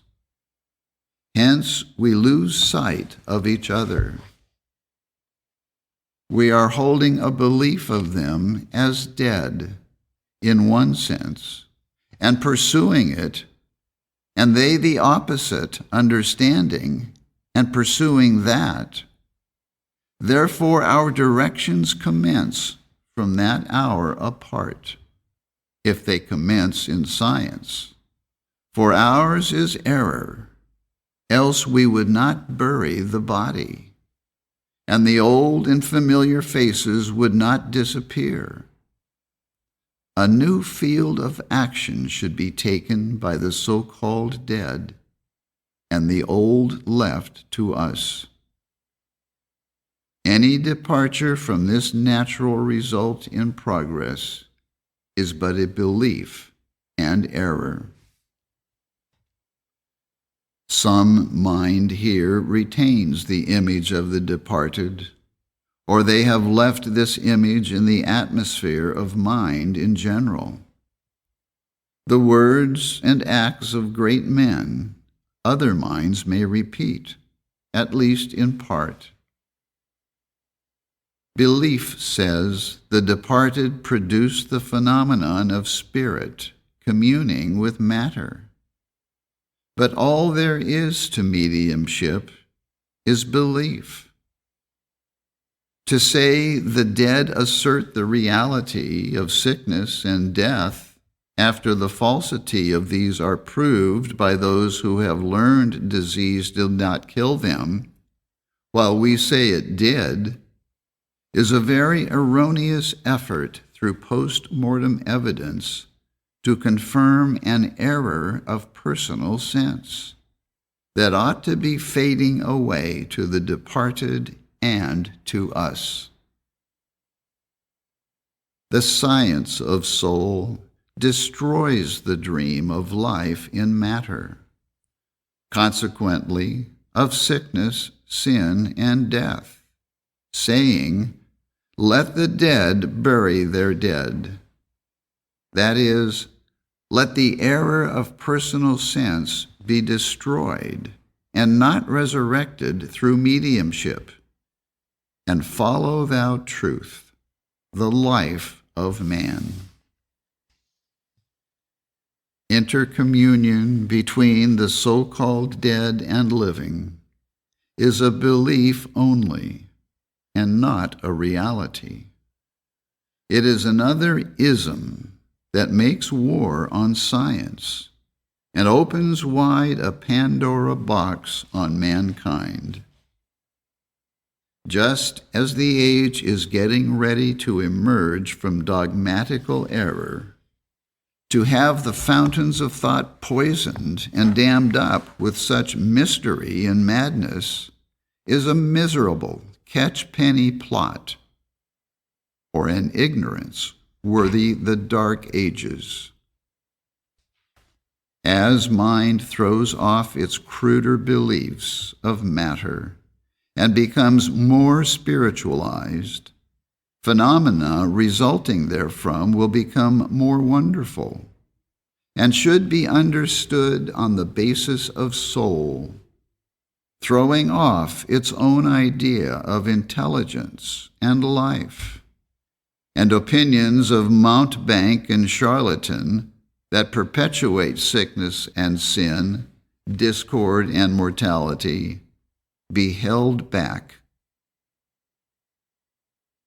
But here the advanced thinker must wait before some ism, and the vain pause before cast. So the vultures that prey on the hour have it much in their own hands.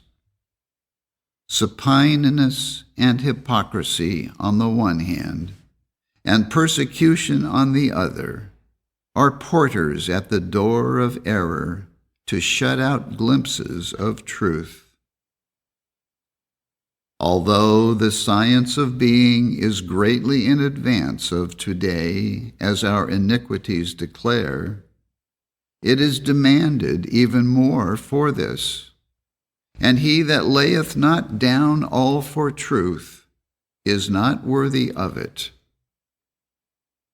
Every step of spirituality is linked to wisdom, but it carries us thither through much tribulation.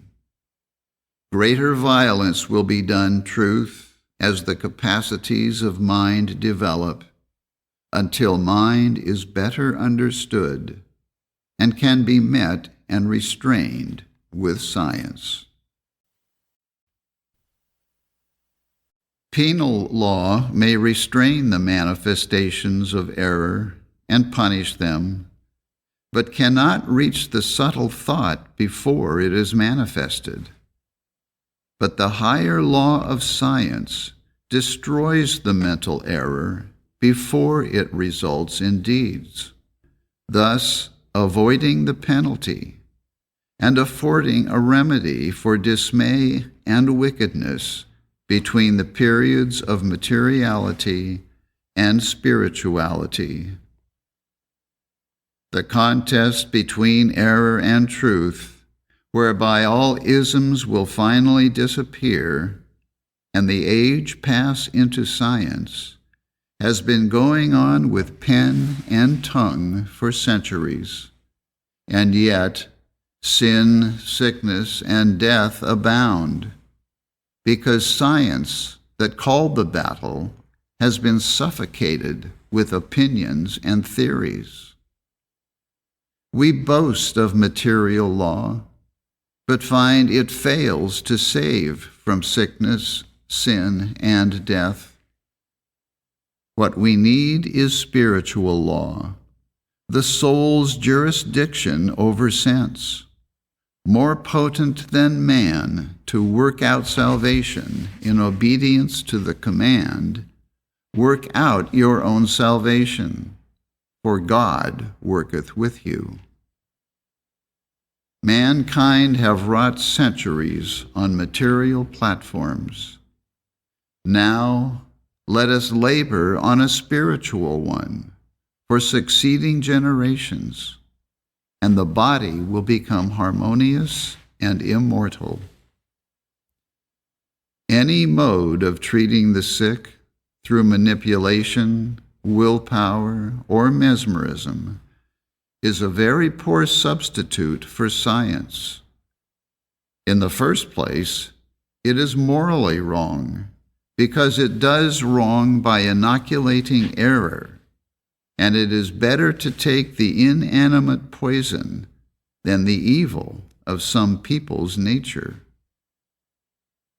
The less limited the power of an evil mind, the more sin it commits. It is the escaped felon that ventures on more daring crimes according to opportunity. Unless the moral growth equals the knowledge you obtain of the powers of mind to meet and restrain them, confining them to doing good only, this developed power is to be dreaded.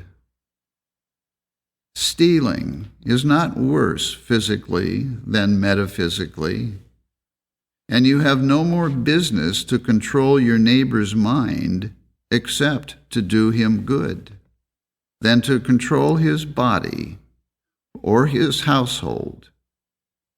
Any attempts to do this should be exposed and punished. Mind should be protected as well as body, and any interference therewith outside the moral law of science is a flagrant wrong. The higher law of justice forbids this evil action, and in spiritual science, your quickened sense of right makes it impossible. We may know how a felon steals on the sleeper, and for his purse plunges a dagger in his breast, but a common moralist even could not do this. To bring the truth of being to the consciousness and understanding of the sick is the science that heals them and lifts its possessor above such a crime. But to control minds for purposes of avarice or revenge sinks a practice to the committal of any error. The law of truth written on the soul is the governing motive in science, and he who pours into the minds of patients falsehoods for his own sinister purposes has made a fatal mistake that will be seen in his patients. It will not only hinder their recovery, but render the practitioner unfit to name the name of Christ, and thus make truth powerless in his hands. All he accomplishes after this is through mesmerism. Any interference in practice with the mind's free and unbiased action, farther than what relates to disease, and bearing one another's burdens, and so fulfilling the law of Christ, is averse to science, and leaves the wrongdoer only the alternative of talking science and practicing mesmerism. If sentence against an evil work be not executed speedily, this sin is not without a witness. The mischievous link between mind and matter, called planchette, uttering its many falsehoods, is a prototype of the poor work some people make of the passage from their old natures up to a better man. We are accustomed to think seeing without optic is second sight. But this is first sight, even our normal condition of being. He that formed the eye, did he not see? Hath not spirit every faculty of intelligence? That sight is not in the eye is apparent when the mesmerized subject sees through different portions of the head, leaving this optional with belief. The question is at issue with mankind, whether we begin to demonstrate being in science or leave it longer in the hands of belief and at the mercy of theories, to heal the sick with intelligence, or hold on to lifeless drugs to do the work of wisdom, and call on departed personalities to direct our lives. What we need is understanding the Spirit that is truth, and not spirits, for there is but one Spirit, even universal soul, that knoweth all things. Moving matter, mentally seeing, feeling, etc., has its scientific explanation thus: but phenomena not understood are at the mercy of belief, and their true interpretation will not be gained until the belief be destroyed.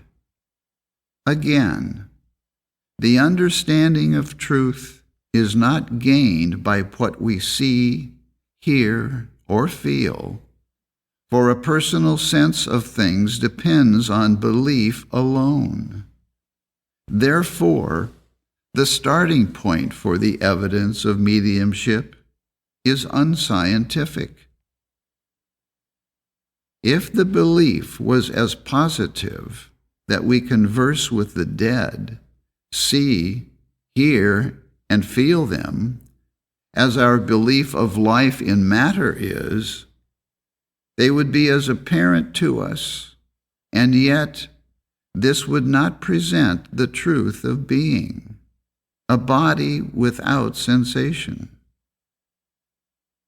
Soul and its manifestations are all that is real. Whatsoever can make discord or utter a lie is proved without principle and not the idea of truth. When the science of our being is gained, tricksters will lose their occupation. In the onward march of truth, error will bury its dead and never resurrect error. But before this hour, it may take to itself 7 beliefs more erroneous than at first, and launch deeper into the dark. This babble has already begun. Mediumship helps becloud the way of truth. Greater discord is inaugurated because of it. A link formed between the error of another plane of existence and this would be another error for truth finally to destroy. We say of matter, it is opaque or luminous, but this should be said of mind that is transparent, its images readily perceived, or that absorbs and reflects but little. A mind transparent reflects the thoughts of other minds and reproduces them, and this is supposed to be the work of the departed. Legerdemain, or sleight of hand, has produced more remarkable manifestations than mediumship. And what is done understandingly is better than mysteriously. Skill is more rational at this age than superstition. Matter is moved, history repeated, and pictures drawn by mind on this plane. And that which we understand not, we know nothing of. We may say matter moves matter here, but that spirit moves it there. Let us have the interpretations of science on these points, and link not error to error throughout time and eternity. Lacking the basis of science, we say, intelligence is in matter, that mind alone cannot produce phenomena. Also, that body is diseased, independent of mind, that matter is self-acting, etc. A circumstance was related to us by an old gentleman, a distinguished mesmerist. He said to a mesmerized subject, under control of his will, "You have a burn on your hand." And he immediately appeared to suffer. The flesh rose up in a blister that was opened and discharged a watery fluid. Then, continued the narrator, I destroyed the belief that he was burned, and the cuticle became smooth and natural as before. We did not witness this test of belief, but having seen the mesmerizer's performances on other occasions, and knowing the man's veracity and the power of belief, we could not doubt it. The evidence of one of the personal senses is not more improbable than that of another. Mentally, to see another's mind is not more impossible than to feel it. Then wherefore doubt that we see what mind contains, as well as feel it? We can feel the pain of the sick, and the sorrow that is not ours causes us to weep. The fact is, we both see and feel, hear, taste, and smell because of mind, and not matter, and from sympathy with mind. All is mind, and matter one of its beliefs.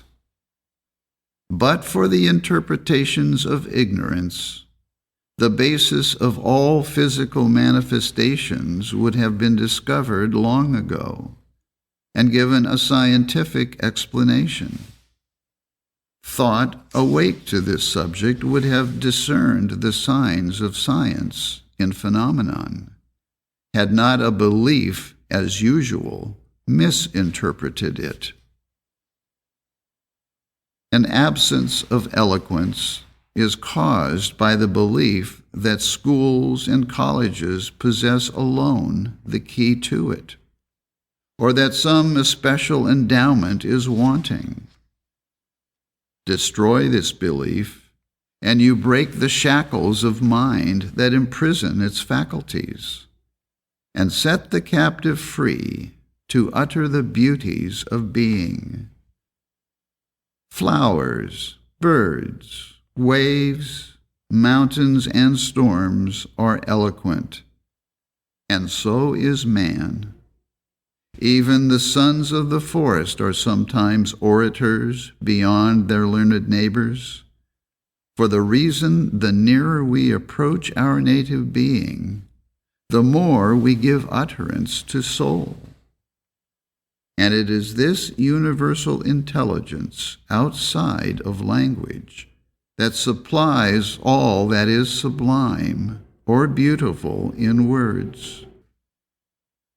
It was inquired concerning Jesus how this man knew letters, having never learned. Eloquence is the voice of soul, the God utterance, untrammeled by books, conventionality, or the fear of man. Even the self-accusing reminder he is unlearned cannot disturb the inspired man. I have seen learned men at the mercy of books, and the unlearned eloquent beyond them.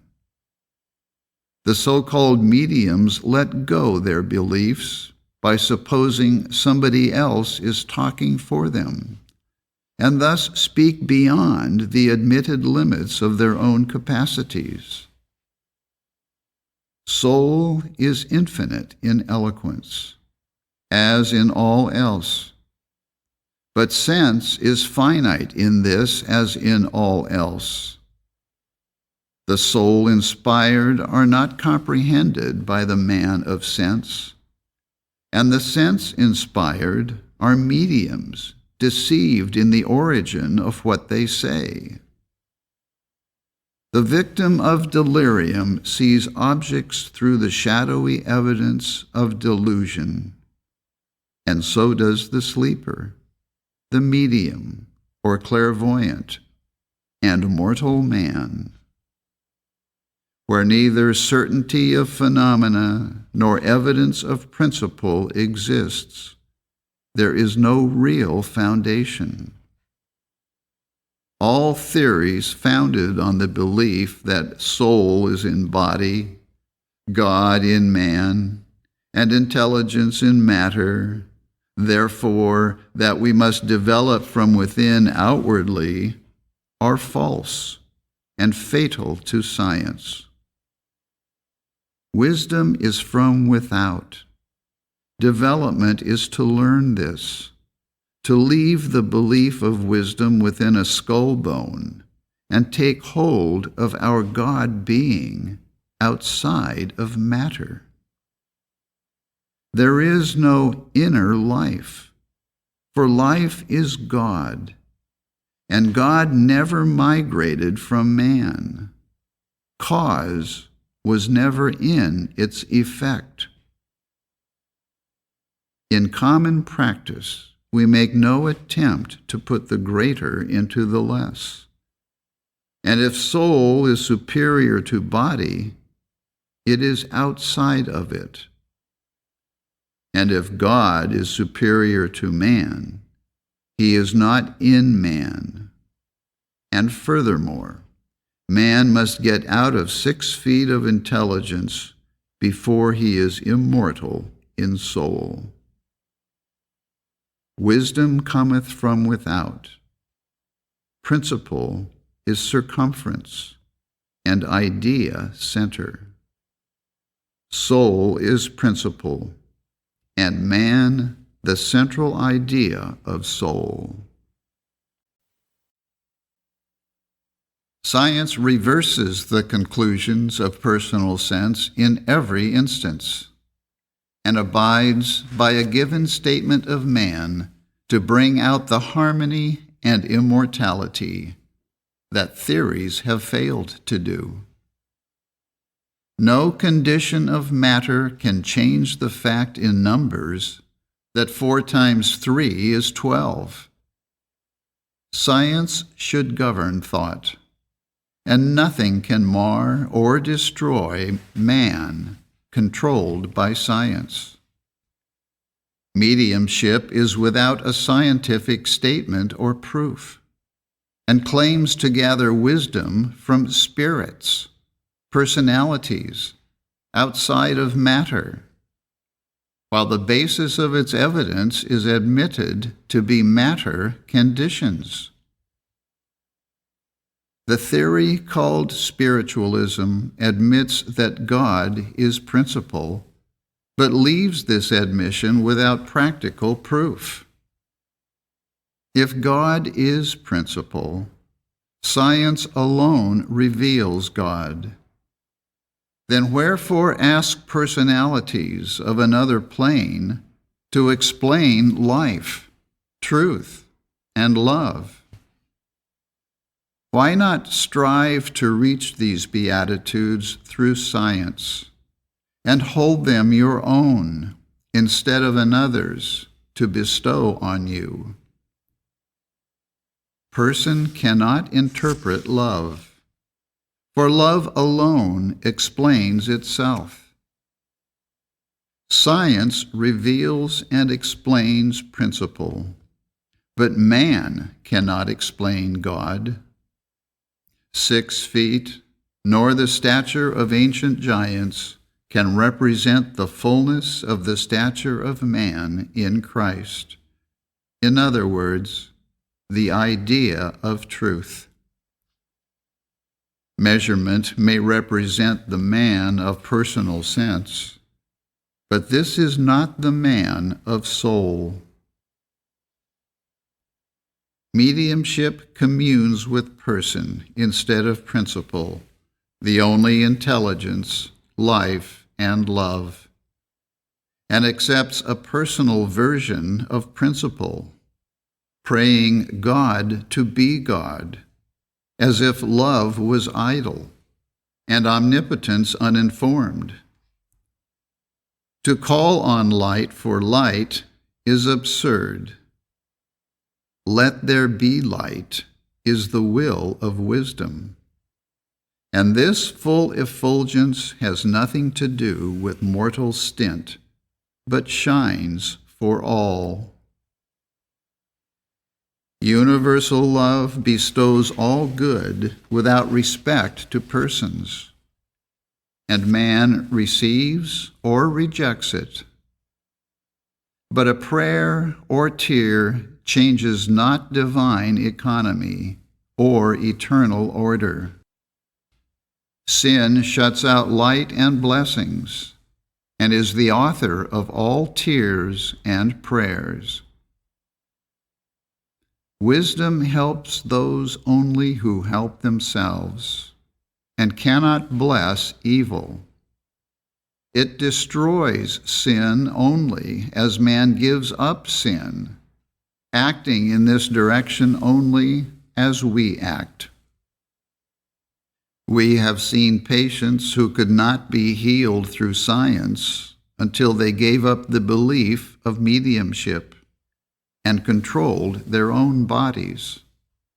For man is not governed in science except by his own spirit. Harmonious man is governed by the principle of being, the inharmonious by a belief of personality. Therefore, the folly to desire personal control that leads into all error. There is no truth except principle, the one God, and thou shouldest have no other. We learn in science that God and his idea are all that is immortal. But mediumship would establish the immortality of error. Science reveals progression only, but mediumship, retrogression. Should a pupil continue in the primary school when fitted for a higher school? If the departed are unfit for the advanced understanding of life through which they take a spiritual place in the scale of being beyond us, why impose their ignorance on us as oracular, and think mediumship privileged to be a strainer for error? That the so-called dead return to torment us, or to comfort us, or to seek aid from us, is but a belief and error. When wandering in Australia, are you seeking comfort or giving support to another dwelling in the snow caverns of the Eskimo? Two different dreams or different awakenings separate consciousness. What is named mediumship is a phenomenon of belief without reality or science. And we ought to know the consequences of launching into new and stronger fellowship with error when we are already in it up to our necks. In an age of sin and sensuality, hastening to greater development of power, 'tis fearful to consider the influence of belief without more honesty and understanding to steer clear of the fearful shoals on this dangerous and unexplored coast. The peril of Salem witchcraft even is not past, until that error be met by the understanding and destroyed. Not the gallows, but explanation destroys error. Science must be allowed to explain this phenomenon of belief, in contradistinction to that of truth and intelligence controlling man. An evil and artful mind is all the Satan there is, and this is the fallen angel, or abused capacity. Such a mind, learning its control over other minds, will take the reins into its teeth, and truth alone must take them out and guide it. As of old, this mind works its spell in some manner on all it would harm, because the barriers against evil influences from such a source are not understood by the world in general, and the door is not readily closed against them. To this end, metaphysics are important. Study mind more and matter less, for we must find refuge in soul to escape the error of the latter days. And mediumship and mesmerism, more than all else, contribute to a terrible future development of discord. We should strongly insist on the majesty of truth and its control over error, and begin today denying right or reality to aught but God and the true idea, saying, "Depart from me, all ye that work iniquity," and thus break up the reign of error, and let the world of harmony and truth reappear. If spirit returns were possible, they would grow beautifully less at every advanced stage of existence, for the departed would pass away from our ignorance, and we away from the belief of mediumship, until the beliefs of matter were gone, and we united through science, and the will of God done on earth as it is done in heaven. The mind of soul has no fellowship or communion with the so-called mind of the body. The changing, sinful, and erring thought is not immortal spirit. Matter and brains are not mind, notwithstanding opinions and beliefs to the contrary. But we welcome the increase of knowledge, even though it never has borne the fruits of harmony and immortality, and never will approach the demonstration that Jesus gave, because knowledge must have its day, and we want that day over. The so-called mind of body is belief and error, but the mind of soul is understanding, even the science of being. Paul learned that to be present with truth, we must be absent to the body. But Cain concluded very naturally, if man gave life, he had the right to take it away, and attempted to kill his brother, showing this belief of life in matter, or man, was error from the beginning.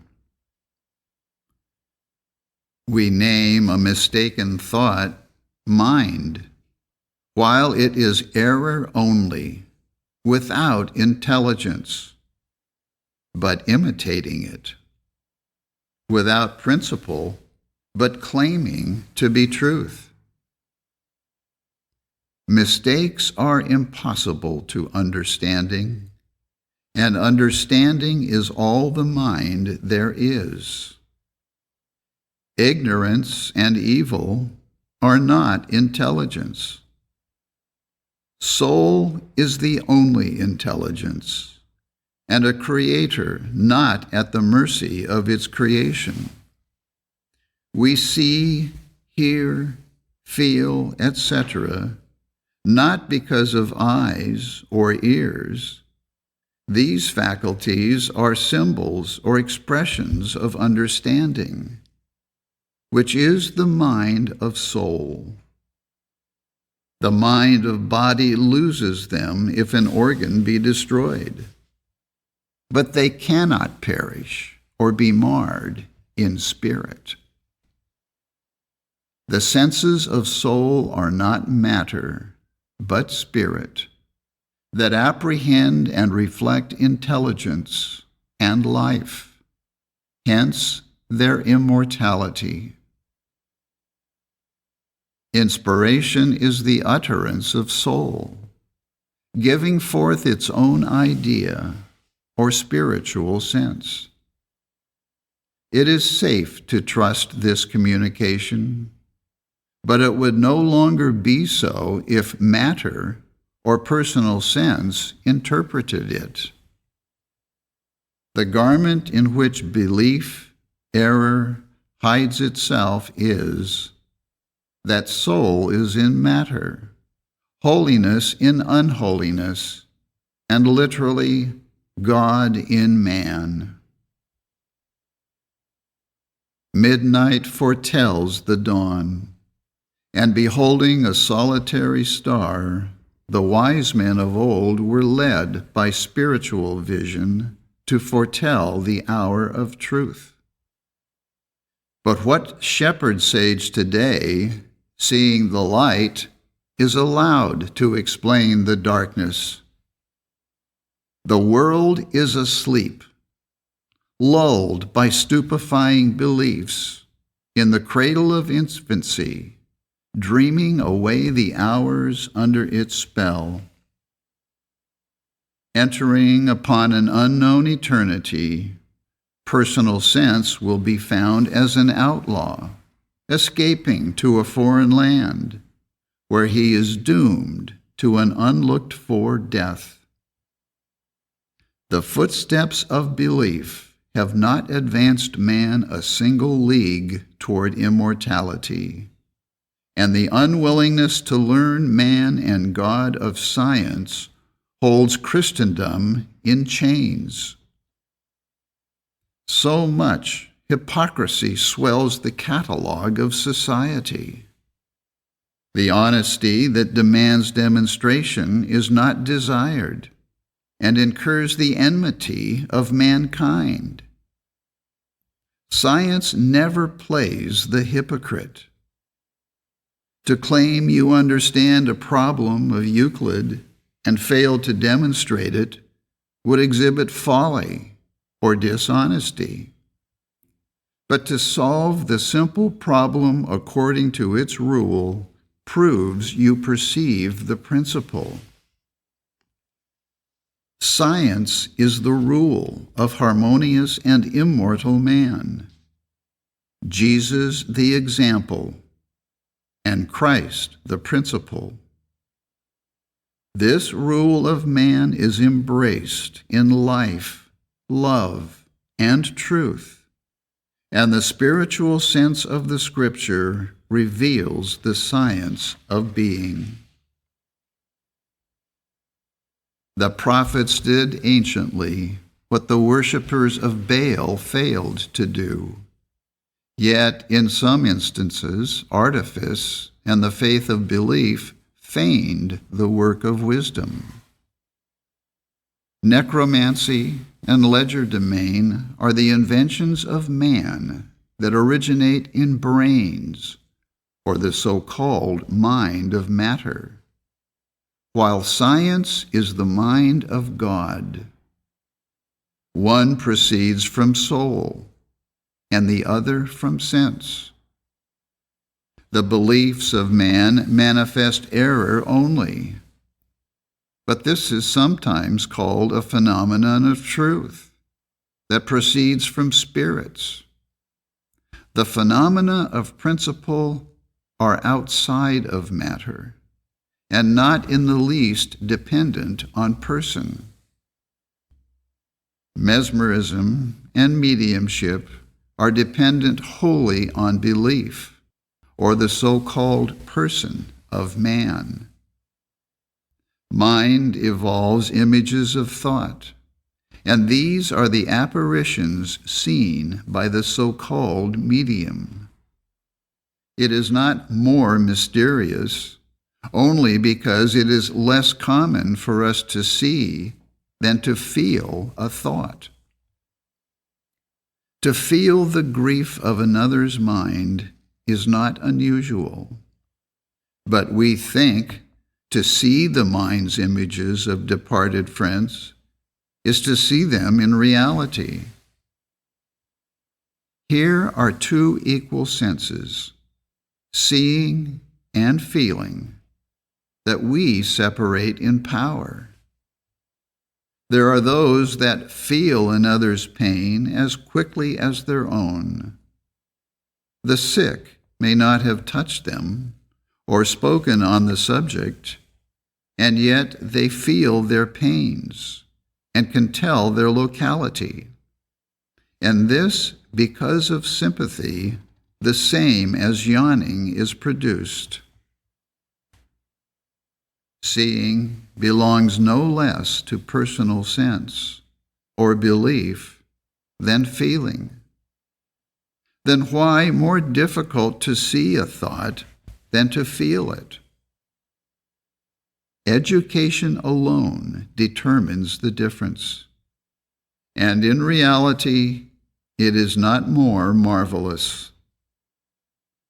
Haunted houses, unusual noises, voices, apparitions, dark seances, etc., are tricks produced by tricksters. Else they are images and sounds evolved by mind on this plane. The mind of soul embraces all that is real and immortal, and the so-called mind of body, which we name the mind of man, embraces all that is unreal and mortal. Truth proceeds from spirit, error from the material body. The mind of soul, spirit, is science, giving only the idea of truth. But the so-called mind of body, or man, is belief giving false appearances. Because there is no mind of man, that is, no material mind, thoughts said to emanate from body or brain are delusions. How may we determine the ideas of truth from belief? By learning their origin. Thoughts from the soul are ideas, and from the brain, beliefs. The former proceed from spiritual sense, are not substance, and are harmonious. The latter are the product of personal sense, and are supposed substance at one time, and spirit at another, and are inharmonious. The former are understanding, the latter beliefs begotten of error. To love our neighbor as ourself is an idea from soul, yea, from wisdom, love, and truth. And this idea personal sense cannot see, feel, or understand, but spiritual sense can. The carnal mind cannot discern spiritual things. Matter is but a grosser strata of mortal mind, wherein one belief introduces and destroys another in Darwinian process. As before stated, spirit is intelligence, whereas the basis of matter is belief. The former is science, the latter mesmerism. The body that is mortal is an individualized belief that germinates, grows, and decays, dust unto dust. And mortal man is just this belief, even a phenomenon of mesmerism, an error construing man matter. Excite the organ of veneration or the religious tone of this belief, and it manifests the most profound adoration. But change the action to an opposite development, and it blasphemes. Mesmerism is a belief constituting mortal mind. Error is all there is to it, which is the very antipode of science, the immortal mind. The former is hallucination, the latter reality. One, a wholesale mistake, the other, the truth of being. Mesmerism assures the sick they are recovering when there is no evidence or basis for this conclusion, turns belief whithersoever it wills, and is the blind leading the blind. Nothing can be more antagonistic to science. It hides the truth that man is the image and likeness of God, and as such cannot be sick, sinning, or dying, and claims that mortal mind and substance matter constitute man, thus admitting through personal sense what soul denies in science. Mesmerism is a direct appeal to personal sense, proceeds from it, and derives its only prestige from belief. It is predicated on the supposition that life is in matter, and a nervo-vital fluid at that, whereas science reveals man's life, God, and therefore dwelling not in matter. Mesmerism is error, and belief in conflict. But science masters error and belief with the understanding of truth, and reveals man immortal, sinless, and undying. Mesmerism is one error at war with another, a kingdom divided against itself that cannot stand. But science is harmonious and eternal.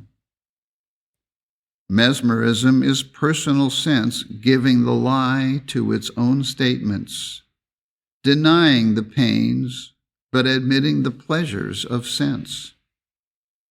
Whereas science denies all sensation to matter and holds the reins in the hands of spirit. The gulf fixed between science and mesmerism is impassable. Vitalized matter is a grave mistake. Electricity is the last boundary between personal sense and soul, and although it stands at the threshold of spirit, it cannot enter into it. But the nearer matter approaches mind, the more potent it becomes to produce supposed good or evil. The lightning is fierce, and the electric telegram swift. The more ethereal matter becomes, according to accepted theories, the more powerful it is. For example, the homeopathic drugs, steam, and electricity, until possessing less and less materiality, it passes into essence and is admitted mortal mind. Not intelligence, but belief. Not truth, but error. But the nearer belief approaches truth, without passing the boundary, where it is no longer belief, but understanding, the more plausible and dangerous is the error. Mesmerism attracts man to matter. Science attracts to principle, therefore to spirit or God. The more material man is, the more mesmerism he possesses. But the more spiritual, the less mesmerism, and the more science, and the higher his demonstration of truth. In reality, brains and matter are one, but we call them mind and matter. But if the brain be the organ of mind, and to destroy this organ destroys mortal mind, how can you distinguish between them? What we call mind and matter man is mind only. But this mortal mind grows finer towards the core, and we name its exterior matter, and the interior mind, in contradistinction to the truth of being that reveals all intelligence outside of matter. The generic name of matter is mind. Its different species are the beliefs that say intelligence, life, sensation, substance, good and evil are matter, and the body called man. Also, that spirit and matter commingle and form mortal man on the foundation of sickness, sin, and death. This theory is not the truth of being, but its opposite, error. Life is not organization, and intelligence takes no cognizance of matter. These are God, spirit, and to spirit there is only principle and idea. The so-called man of matter together with every material belief of a material world, must pass away before sorrow, sickness, sin, and death can disappear. The millennial glory cometh only as science reveals intelligence and life outside of matter.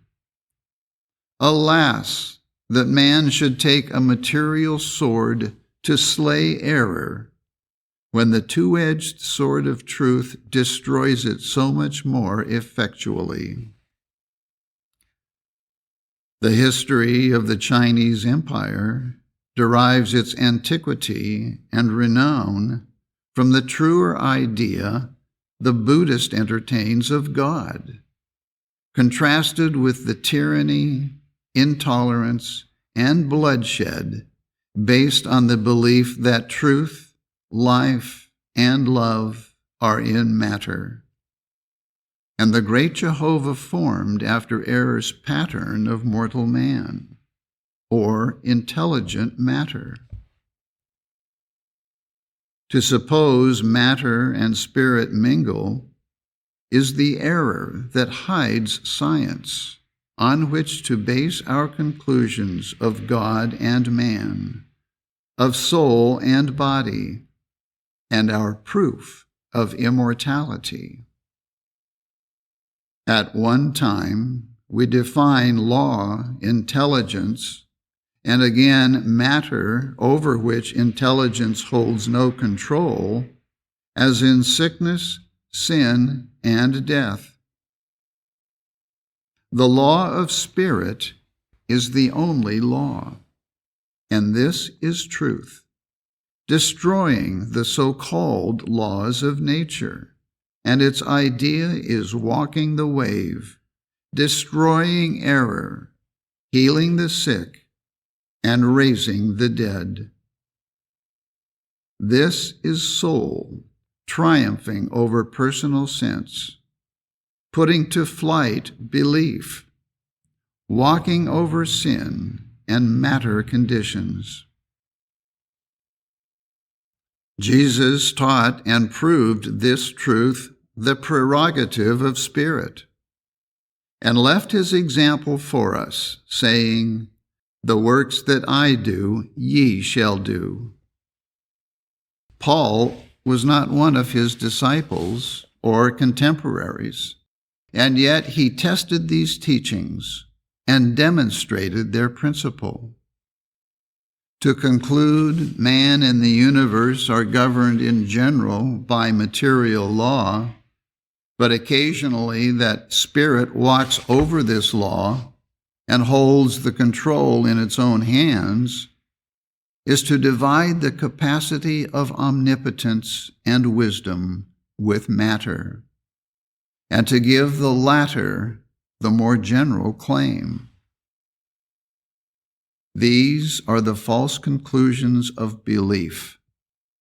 Understanding rebels at such folly. Mortal belief produces and governs all that sins, suffers, and dies. There is but one law, and but one lawgiver. The former is science, the latter God, soul, the only life, substance, and intelligence of man and the universe, and not in the least dependent on matter conditions, or acting by reason of them, but destroying them all. This truth knocks at the door of history. It is for us to say whether we will open and receive it. Materia medica, hygiene, physiology, creeds, and ritualism will lose their power for good or evil when man loses his belief in them and makes life its own proof of harmony and God. That which is right is immortal, and the opposite of right is mortal. When truth lays its hands on error to wipe it out, all will be growing immortal. But before the final doom of error, there will be interruptions in what we call the order of nature, and earth will become dreary and desolate. Not that summer and winter, seed time and harvest shall utterly cease before the final spiritualization of all things, but that their order will be interrupted, owing to the change in belief. The next step in progress is to learn how mind controls matter and how to destroy error. The science of being emancipates man from belief, giving him understanding, through which his harmony and immortality are obtained. There is neither mortal mind nor substance matter. Mind is the emanation and atmosphere of principle, and not person. It proceeds from God, and not man, from spirit, and not matter, from soul, and not sense. Therefore, mind is not in mortality, and man has not a separate mind from deity, for that would make other intelligences, and there would be more than one God. When truth is admitted, and thinking brains and intelligent bodies are found a myth, then will the harmony and immortality of man and the universe appear. When we learn matter has neither intelligence, substance, nor life, and neither suffers nor enjoys, disease will be found a belief only, and healed by destroying this belief and giving man the understanding of himself. Personal sense contradicts the science of being, and so do dreams contradict the daily experiences of sense. Personal sense and science are opposites that dispute each other. In dreams you fly or meet a far-off friend and hold your body with your mind, carrying it through the air or over the ocean. And this dream of sleep is nearer man's being in science than the waking dream of life in matter, because personal sense governs it less. The era of science comes in on this statement and its proofs, that all is mind, and there is no matter. Sickness, sin, and death are creations of mortal mind, that life and truth destroy. Order and beauty emanate from the mind of soul that is immortal, and the scientific statement that all is mind will gain its first proofs in healing the sick on this principle. A single demonstration of this is important evidence. A lady having an internal tumor and greatly fearing a surgical operation called on us. We conducted her case according to the science here stated, never touched her person or used a drug or an instrument, and the tumor was wholly removed within 1 or 2 days. We refer to this case to prove the principle. We have stated all is mind, but the distinction between what we call substance and essence is made by naming one matter and the other mind. Christ, understanding that soul and body are intelligence and its idea, destroyed the belief that matter is something to be feared, and that sickness and death are superior to harmony and life. His kingdom was not of this world. He understood himself soul and not body. Therefore he triumphed over the flesh, over sin and death. He came to teach and fulfill this truth that established the kingdom of heaven, or reign of harmony on earth. The demonstration he made of this principle and truth of being is the strongest proof that God is the only intelligence that produces a perfect man, and is the life that is without death, and holiness without sin. Only the science of being reveals the possibility of meeting the command, "Be ye perfect, even as your Father in heaven, the principle of man, is perfect."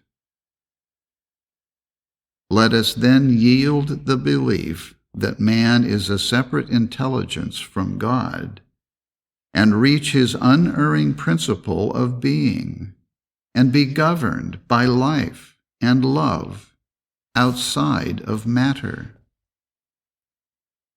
As music is harmonious, controlled by its principle, so man, governed by his principle of being, by soul and not sense, is harmonious, sinless, and immortal.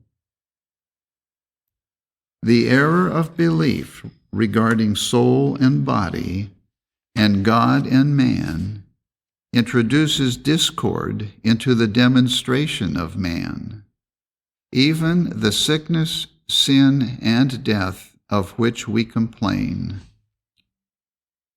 The idea of life is obtained only from its perfect principle, and gained through science, in which man is sinless and immortal. Sickness, sin, and death belong not more naturally to immortal man than to God, to body than to soul, for it is morally impossible that these should adhere to either. And what gave Jesus authority over sickness, sin, and death was the understanding of his scientific being. He stood boldly up in the face of all accredited evidences of personal sense, Pharisaical creeds, etc., and refuted them all with his healing. We never read of his saying, "A creed or a prayer makes a Christian," or searching into disease to learn of discord, if it was acute or chronic, recommending laws of health, giving drugs, etc., or even asking the will of God regarding man's life, for this he already understood. He reckoned sickness, sin, and death liars from the beginning, and destroyed them with the truth of being that was self-evident to him and his only physician. He kept the commandment, "Thou shalt have no other gods before me," and we must do likewise, and adopt this truth of being before we obtain its harmony or immortality.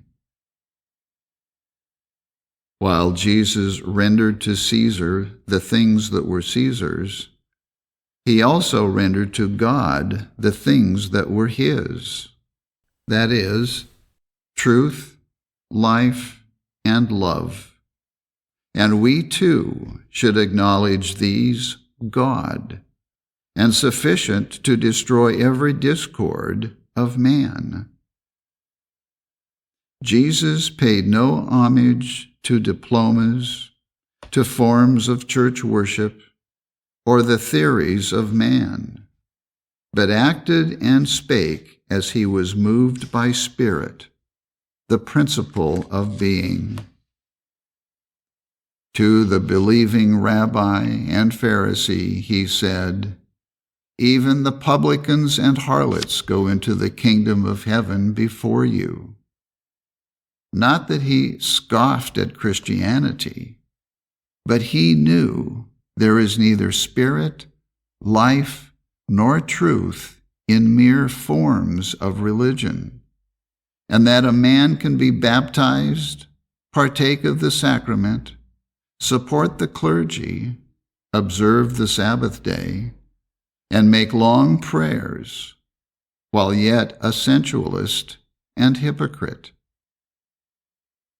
Forms of personal worship may not be voluntarily wrong, but involuntarily so, inasmuch as they hinder the Spirit. To be a hypocrite in the science of Christianity is morally impossible, for here Christianity is based on demonstration or proof, and yet many will come falsely in its name as predicted. When God is understood, man will need nothing besides God to make him healthy and harmonious. Jesus established his church on this very understanding and taught his followers it cast out error and healed the sick. Instead of believing Christ a person, he said, "Christ is truth and life, and I and the Father are one," thus claiming no separate intelligence, action, or life from God. And despite the persecution and cross this earned from a Pharisee, he wrought out on its principle harmonious being. The question was then, as now, at issue with mankind: how did Jesus, through Christ, his God being, heal the sick? Jesus answered this question in the explanation that the world rejects, when he appealed to his students, thinking they would better understand him, and asked, "Whom do men say that I am?" referring to the I that healed and cast out error. And they replied, "Some say Elias, others Jeremias, etc." But these men were dead. Therefore, their answer implied that some thought Jesus a medium, controlled by the so-called spirits of the departed. We cannot doubt the belief of mediumship prevailed to some extent at that time, for Herod had before given the same definitions of Christ's healing, saying, "John the Baptist has come back, and therefore mighty works show forth themselves in him." That this wicked king and debauched husband should gain no higher interpretation of the science of being, and the great work our Master did, was not surprising. A sinner could not be supposed to comprehend this science if the disciples understood it not fully. They comprehended his spiritual explanations better than did others, but the connection they had with man's physical harmony, or their application to heal the sick, they did not yet fully understand. So their Master patiently persisted in teaching and demonstrating to them that the truth of being healed the sick, cast out error, and raised the dead.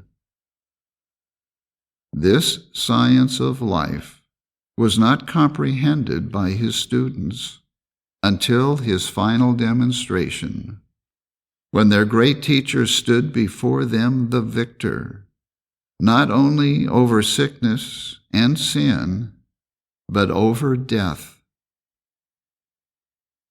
In secret yearnings to be better understood, the Master turned in confidence to Peter, saying, "But whom say ye that I am?" This inquiry meant simply, who or what is it that casts out error and heals the sick?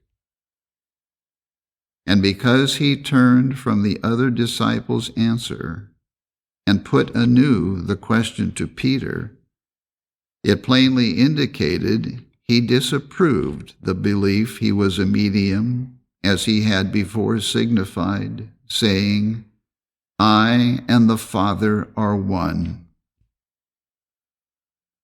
Peter's reply, so unlike the others, admitting he was Christ, truth, that healed the sick and cast out error, called forth the answer, "Our Father in heaven, that is the principle of man, hath shown thee this in the science of being, and also that Jesus is the Son of God, the offspring of soul, and not sense."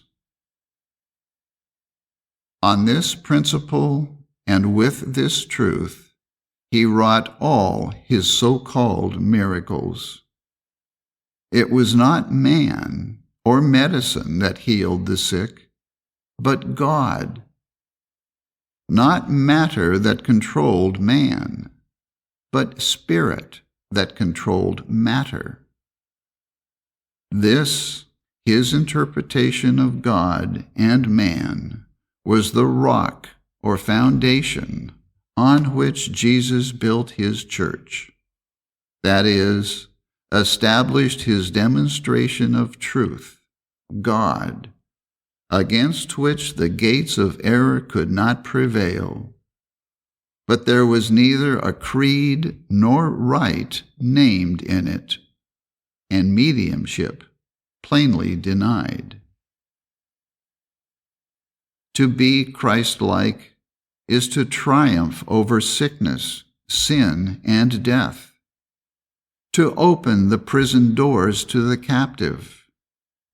That is, to break the fetters of personal sense and give to being full scope and recompense. This is the ultimate of the command to love our neighbor as ourself, and an idea from soul, yea, from wisdom, love, and truth. But this idea, personal sense cannot see, feel, or understand, whereas spiritual sense can. The carnal mind cannot discern spiritual things. This idea is vague to personal sense, but to spiritual sense it is harmony. To favor his faults conciliates the man of error, but it prolongs discord. Belief produces all the errors of personal sense, and soul condemns them. Those hated by personal sense are loved of soul, and for the very things sense hates them.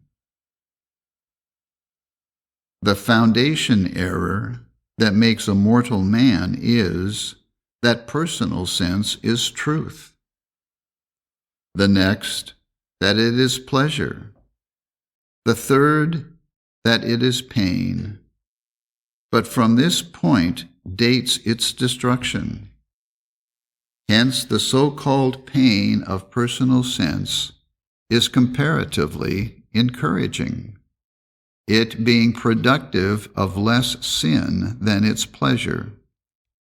But personal sense suffers only from imaginary selfhood. Its pleasures and pains are all unreal. The belief that matter has life and substance is the error that produces all suffering, sin, and death. The chemical action of truth on this error will destroy it.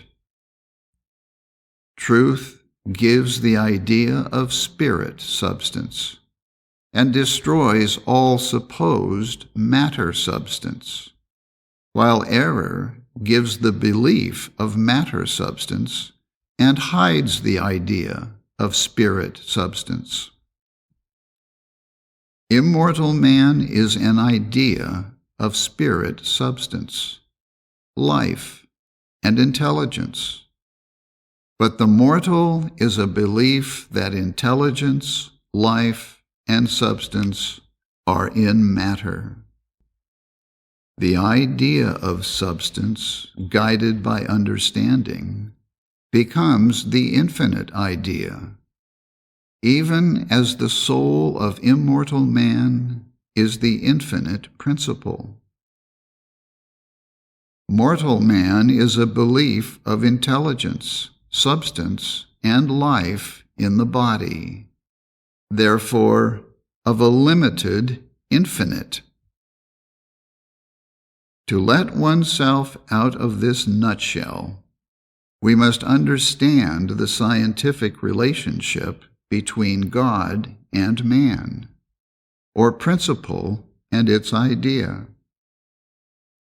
But before this is really understood, the interval will be filled with approaches to it through belief, and this will be attended with doubt, discord, and sin.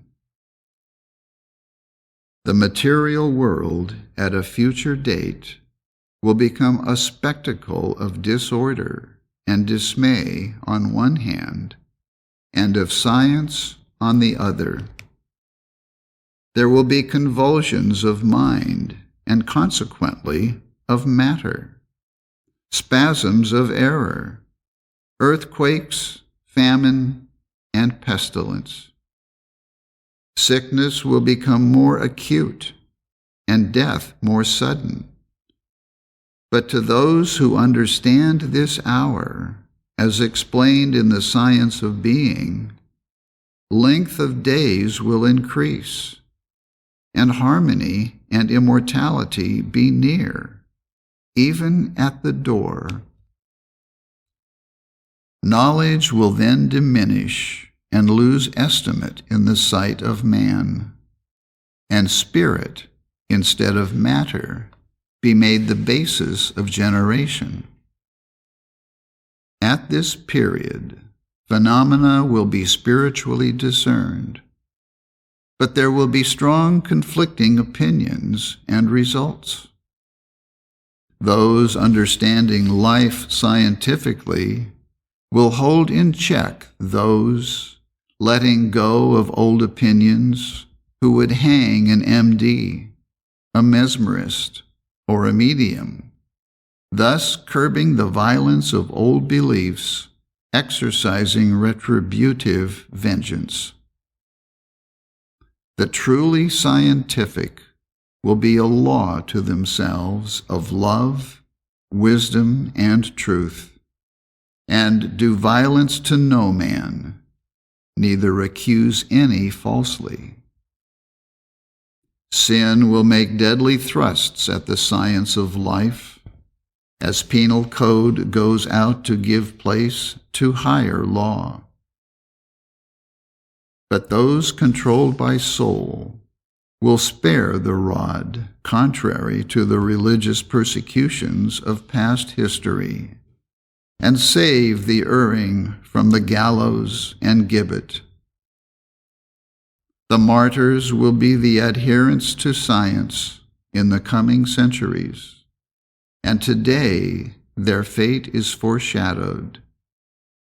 In coming years, the person or mind that hates his neighbor will have no need to traverse his fields, to destroy his flocks and herds, and spoil his vines, or to enter his house to demoralize his household. For the evil mind will do this through mesmerism, and not in propria persona be seen committing the deed. Unless this terrible hour be met and restrained by science, mesmerism, that scourge of man, will leave nothing sacred when mind begins to act under direction of conscious power. Sensuous man makes war to the death on his enemies, but the spiritual pours blessings on them, unseen and unacknowledged.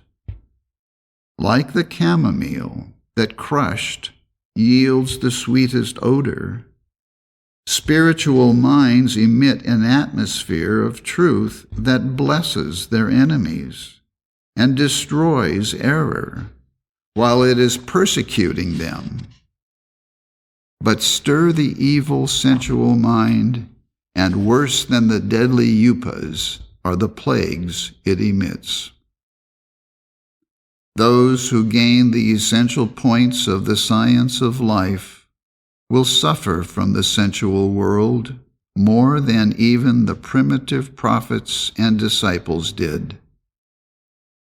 But the science of being supports its followers amid shoals and quicksands.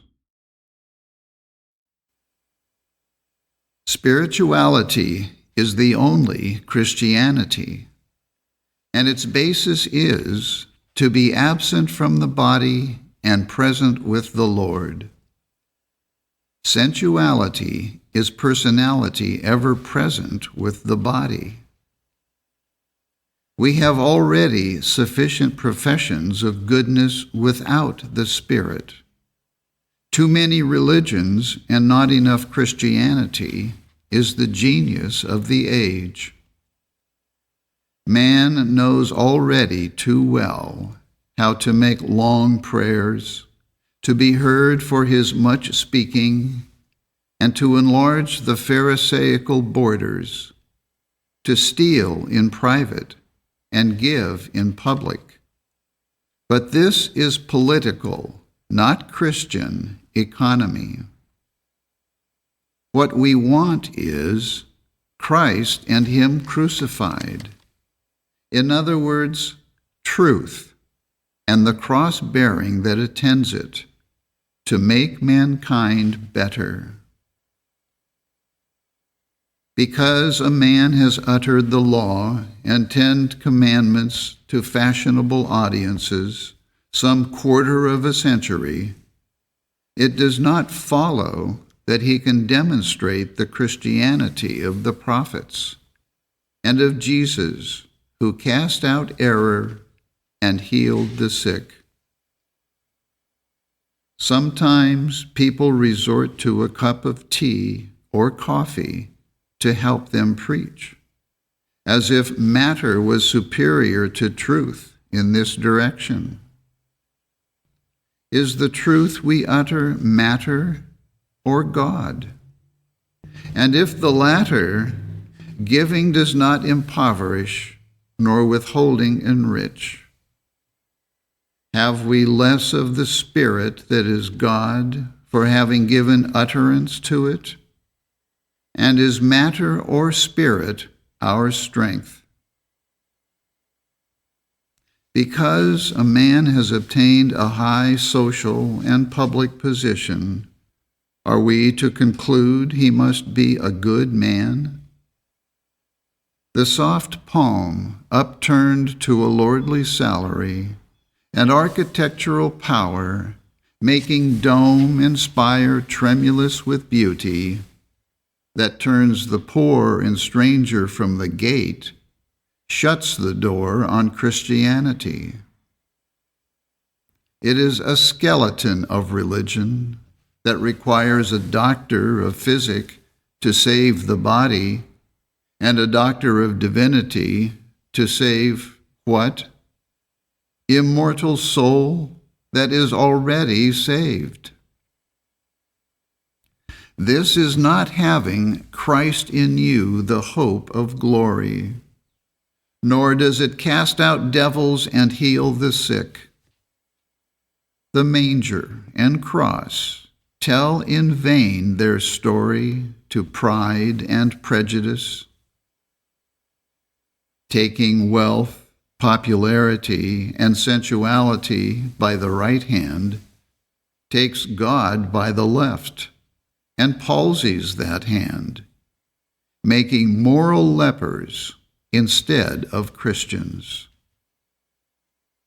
Hear our Master's words on this subject. Ye cannot serve God and mammon.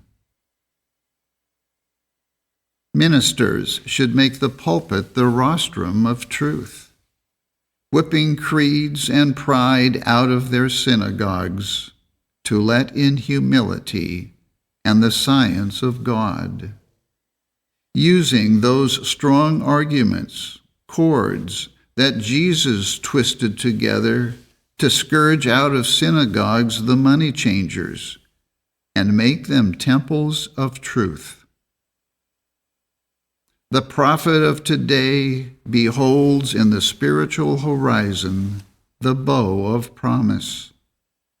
The demonstration of Christianity that our Master gave is again required, and no other sign shall be given you. Christianity brings with it a phenomenon that will be misinterpreted by the material age in which it appears, because it is the phenomenon of soul and not matter, that personal sense cannot comprehend, but when spiritually discerned, will be found to destroy sickness, sin, and death. Creeds, doctrines, and beliefs do not express it, much less can they demonstrate it. We must understand God to demonstrate truth. Jesus of Nazareth, the fittest teacher of mankind, possessed this understanding.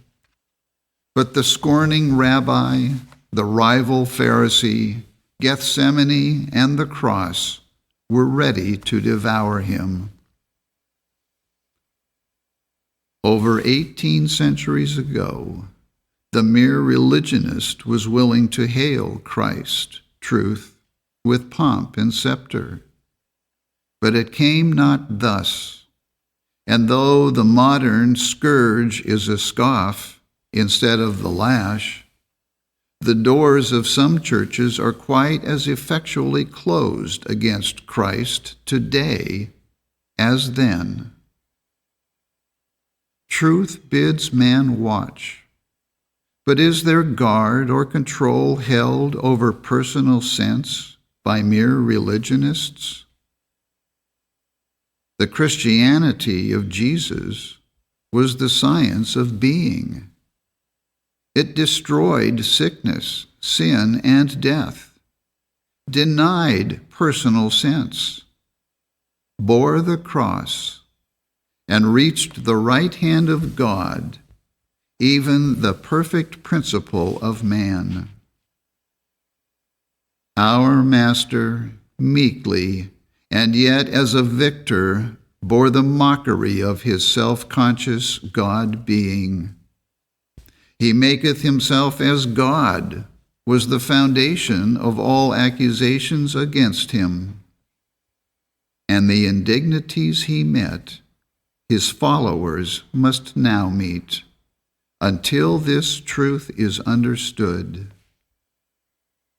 He overcame the world, temptations, and sins, proving their nothingness, He wrought through the science of being the example of salvation from sin, sickness, and death, and established the proof that he was Christ, and that Christ is God, the soul and life of man. Every good word and work of our Master evoked but denial, ingratitude, and persecution from sensualism and malice.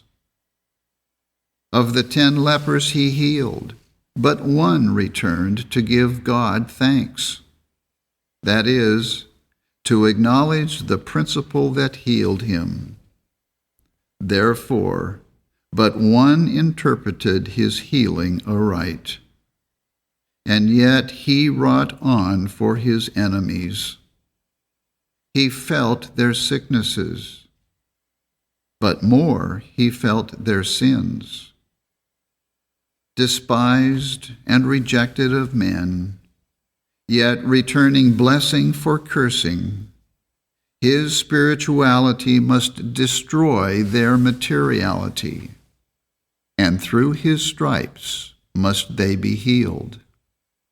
Because error had felt the blow truth gave it, the scourge and cross awaited Jesus.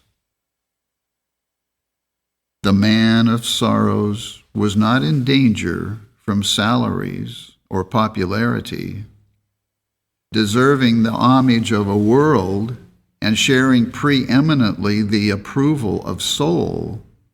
Brief was his triumphant entry into Jerusalem, and followed by the desertion of all save a few mourners at the cross. This is what it means to be spiritual in an age of materiality. The impossibility for worldly favor to attend Christianity is seen in its great moral distance from it. When personal sense approves, soul condemns, and where man praises, God receives no thanks. One of the evidences of materialism and error is when the belief of life in matter is full of worldly prosperity.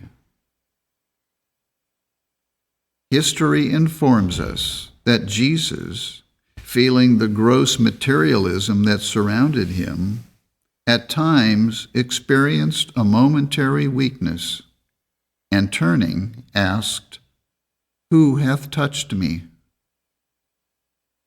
The more material thought this inquiry was occasioned by contact with his body, but he knew it was mind in the multitude that called on him for aid to destroy its beliefs and make it more spiritual, even as himself.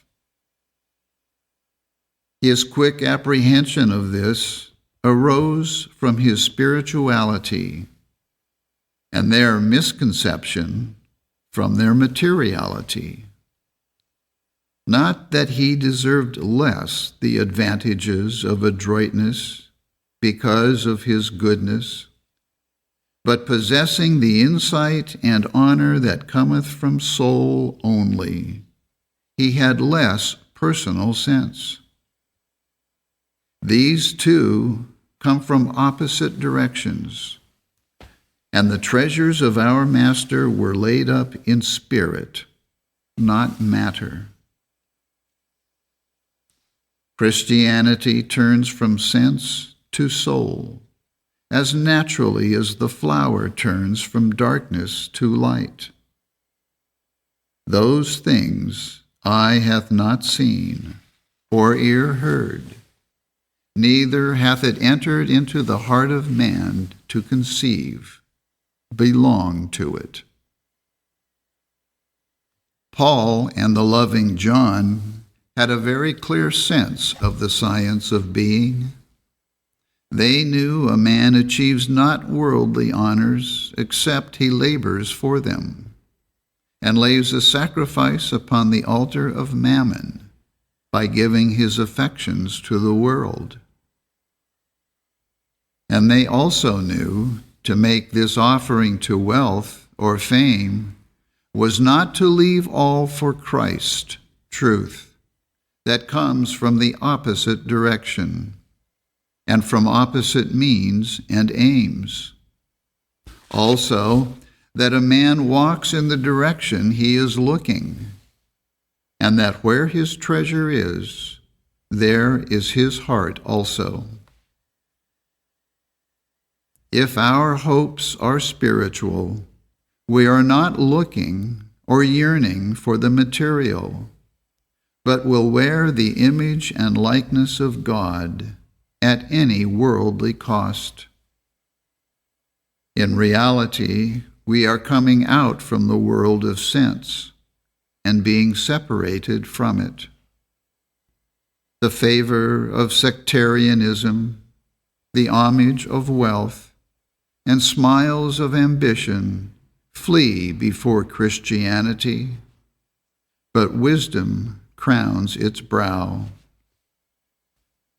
If my friends are going to Europe and I am making my way to California, we are no longer journeying together, but have separate time boards to consult and different routes to pursue. In fine, our paths have parted, and we have no interests in common to help each other on in opposite directions. But if they will pursue my course, I will give them my railroad guide and interest myself to make their passage pleasant. Or, if I will take theirs, they will help me on, and our companionship will continue. Thus, the scientist must choose his course and be honest, acting consistent with that choice.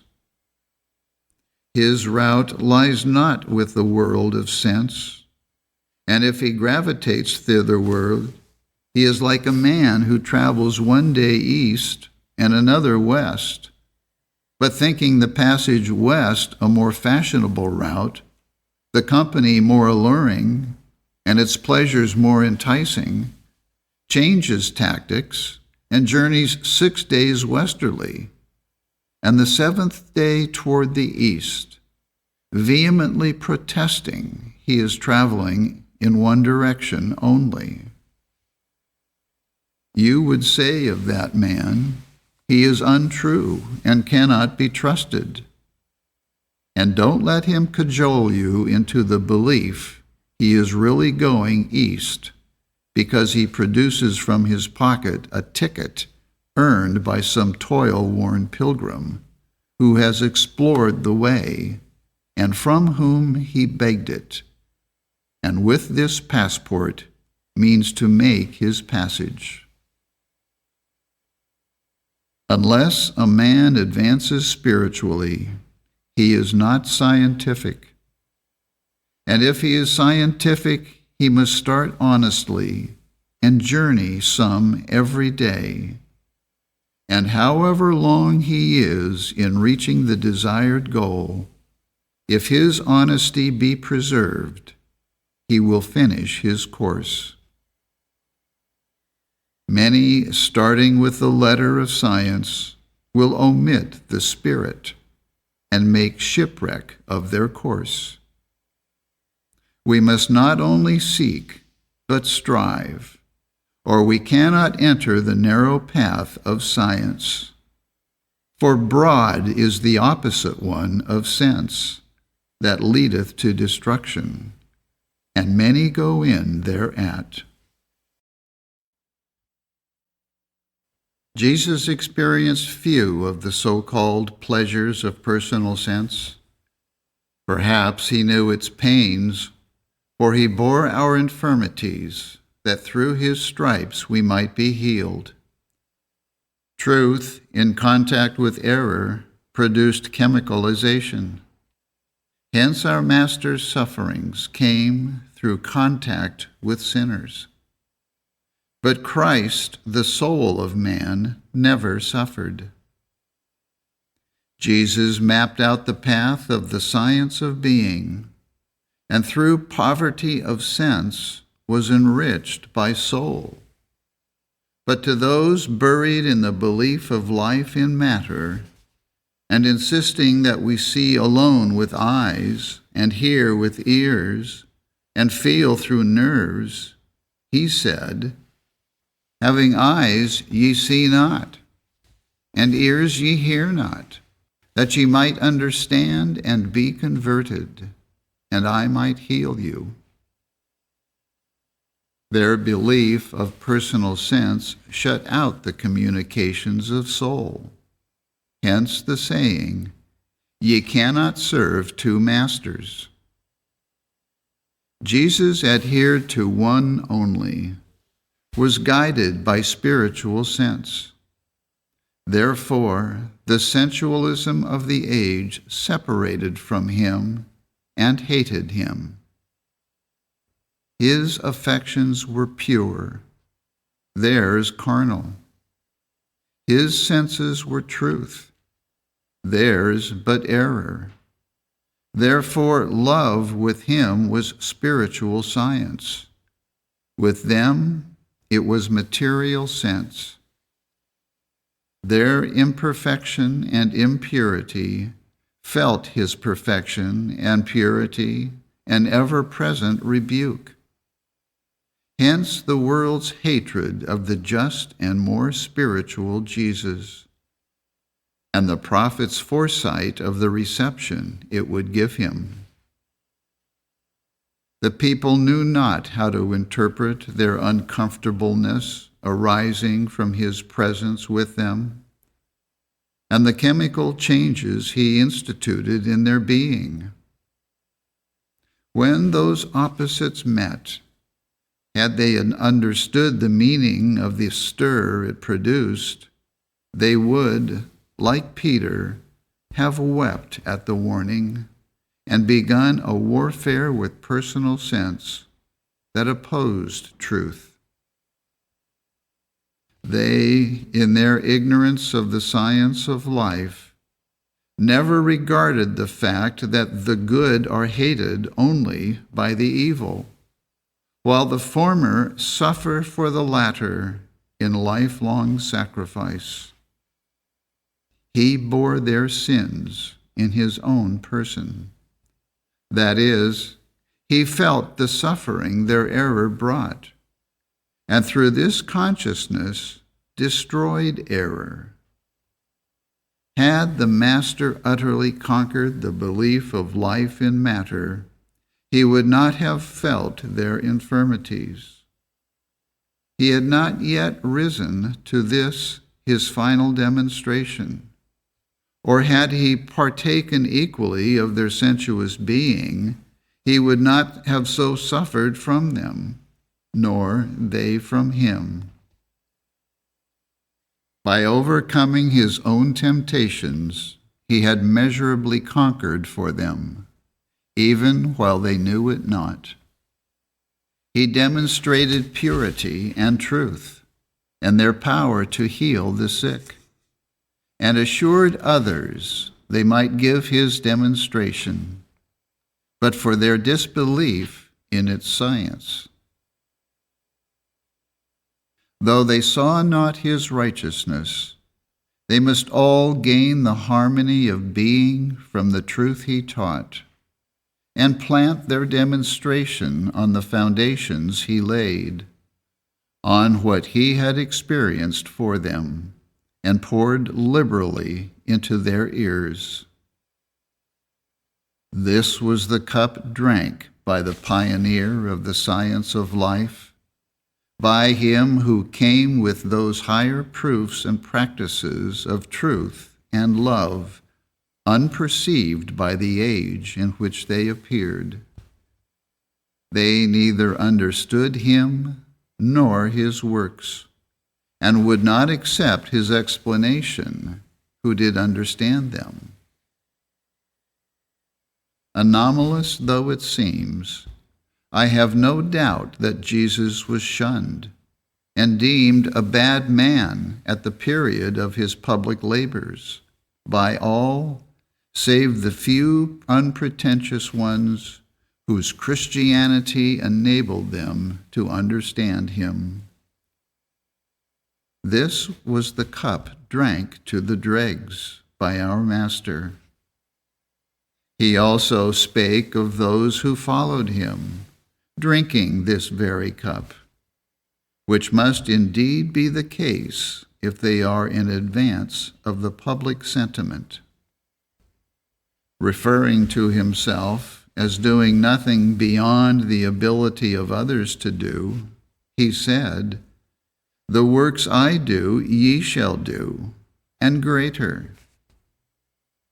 Before this, he had established the platform that a tree is known by its fruits, indicating if they healed the sick on the principle that he healed, they must be Christians. Though it is in vain we stretch our weary wings to the full realization of that saying today, yet in centuries to come, I look for its fulfillment.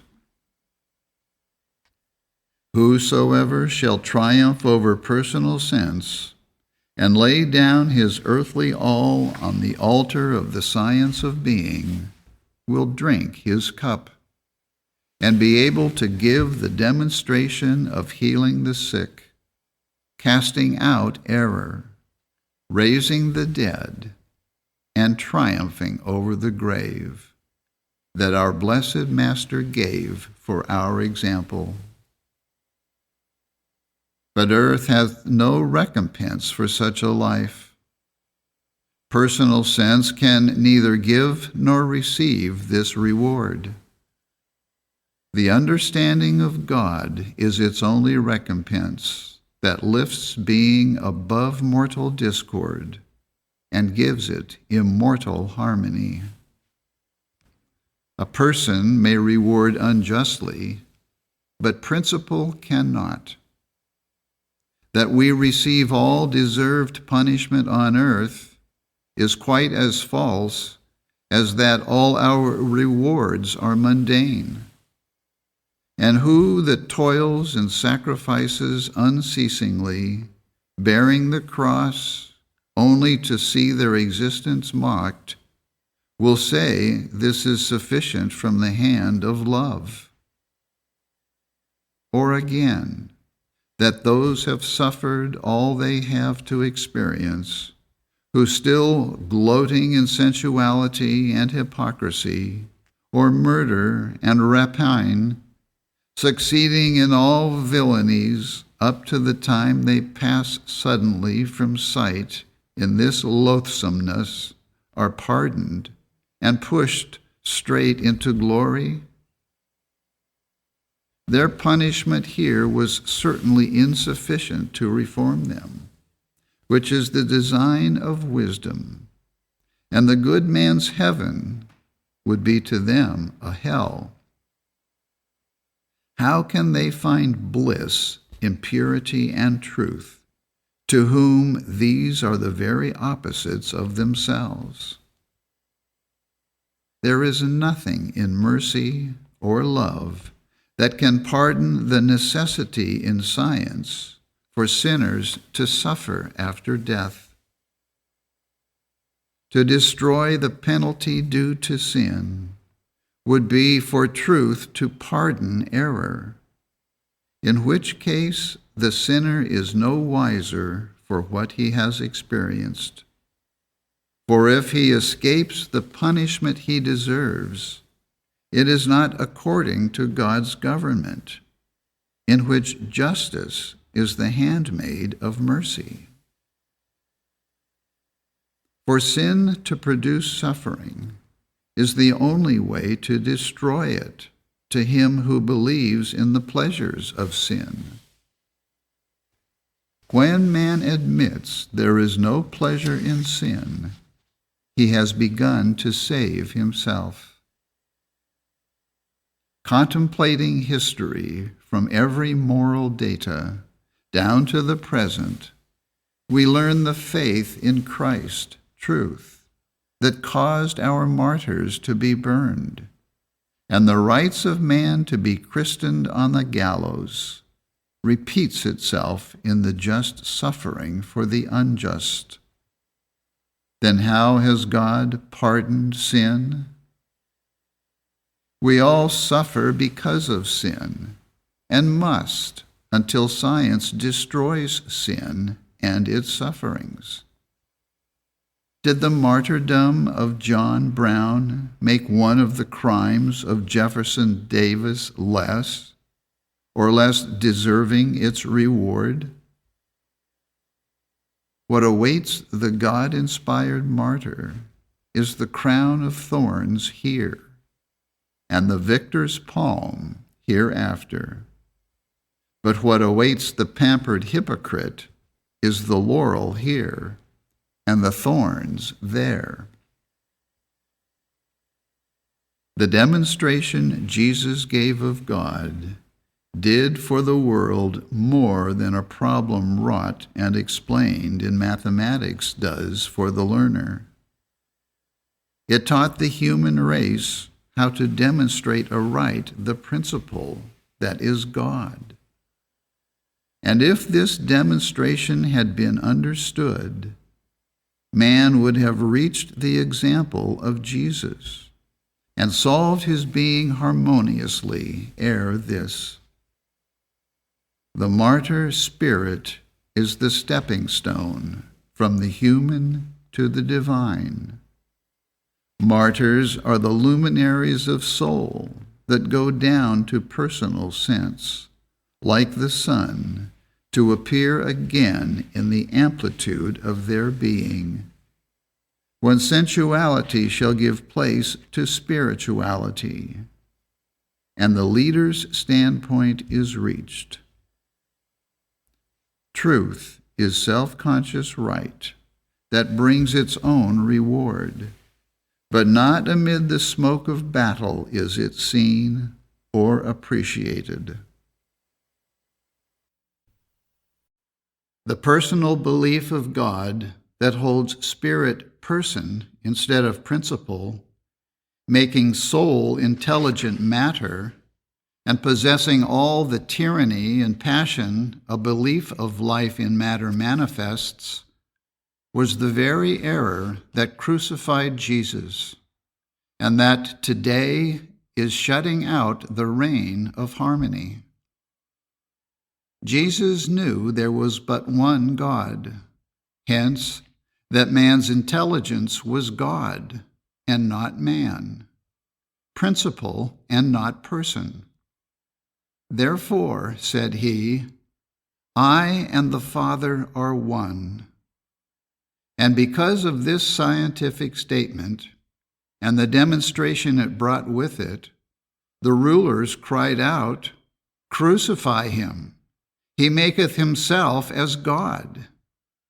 And what further witness need we against him? Today, this very statement is met with the same opposition from sensualism it ever was. And why? Because it cuts off right hands and plucks out eyes by denying personal sense, and lays the axe at the root of the tree, cutting off the medium of all sin. God is perfect, and if there be no other intelligence, we can have no imperfection. The only way to destroy error is to divest it of supposed intelligence, by which it can give pain or pleasure. Now, to admit there is a separate intelligence from good, called evil, is the error that admits two powers, namely, God and devil, simultaneous, but gives superiority and all worldly success to the latter. This error is waning somewhat, and today His satanic majesty is not deemed so much a distinct individual as a universal power. The next step in progress is to learn there is no devil, that error and sin have no intelligence. The Scriptures deny aught but God and His creation, and assert there was nothing made without Him, while out of the mouth of the Most High proceedeth not good and evil. In other words, that God never made a demon, for a pure fountain sends not forth corrupt streams, and nothing but God is self-existent. Jesus stripped all disguise from this error, had He only been understood.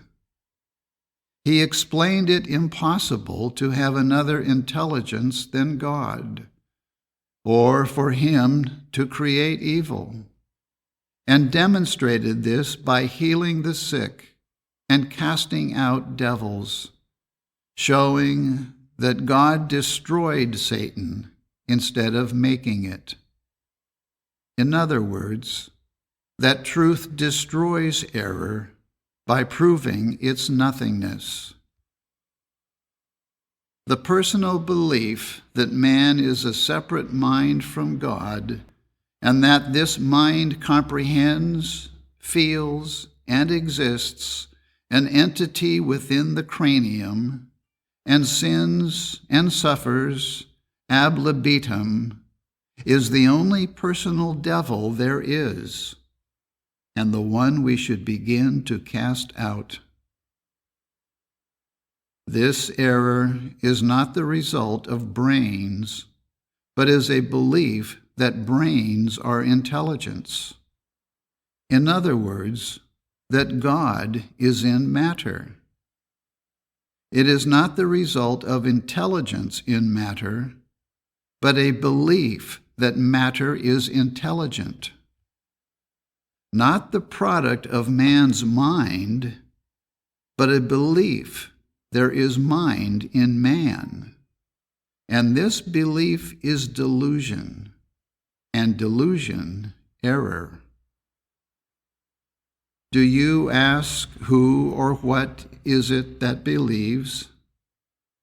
Insomuch as you admit God is not the author of error, and that all things were made by Him, and without Him nothing was made, we answer, no one believes. It is only that error is a belief, and a belief is error. The prerogative of soul is understanding, but personal sense has no claims whatever to this. We need not cite anatomy, physiology, materia medica, etc., that place intelligence in personal man, but will cover the ground with the Scripture metaphor that named belief the tree of knowledge, whence sprang sickness, sin, and death. A belief is not intelligence, nor its result, neither God, nor the result of this principle. It is not soul, nor its manifestation.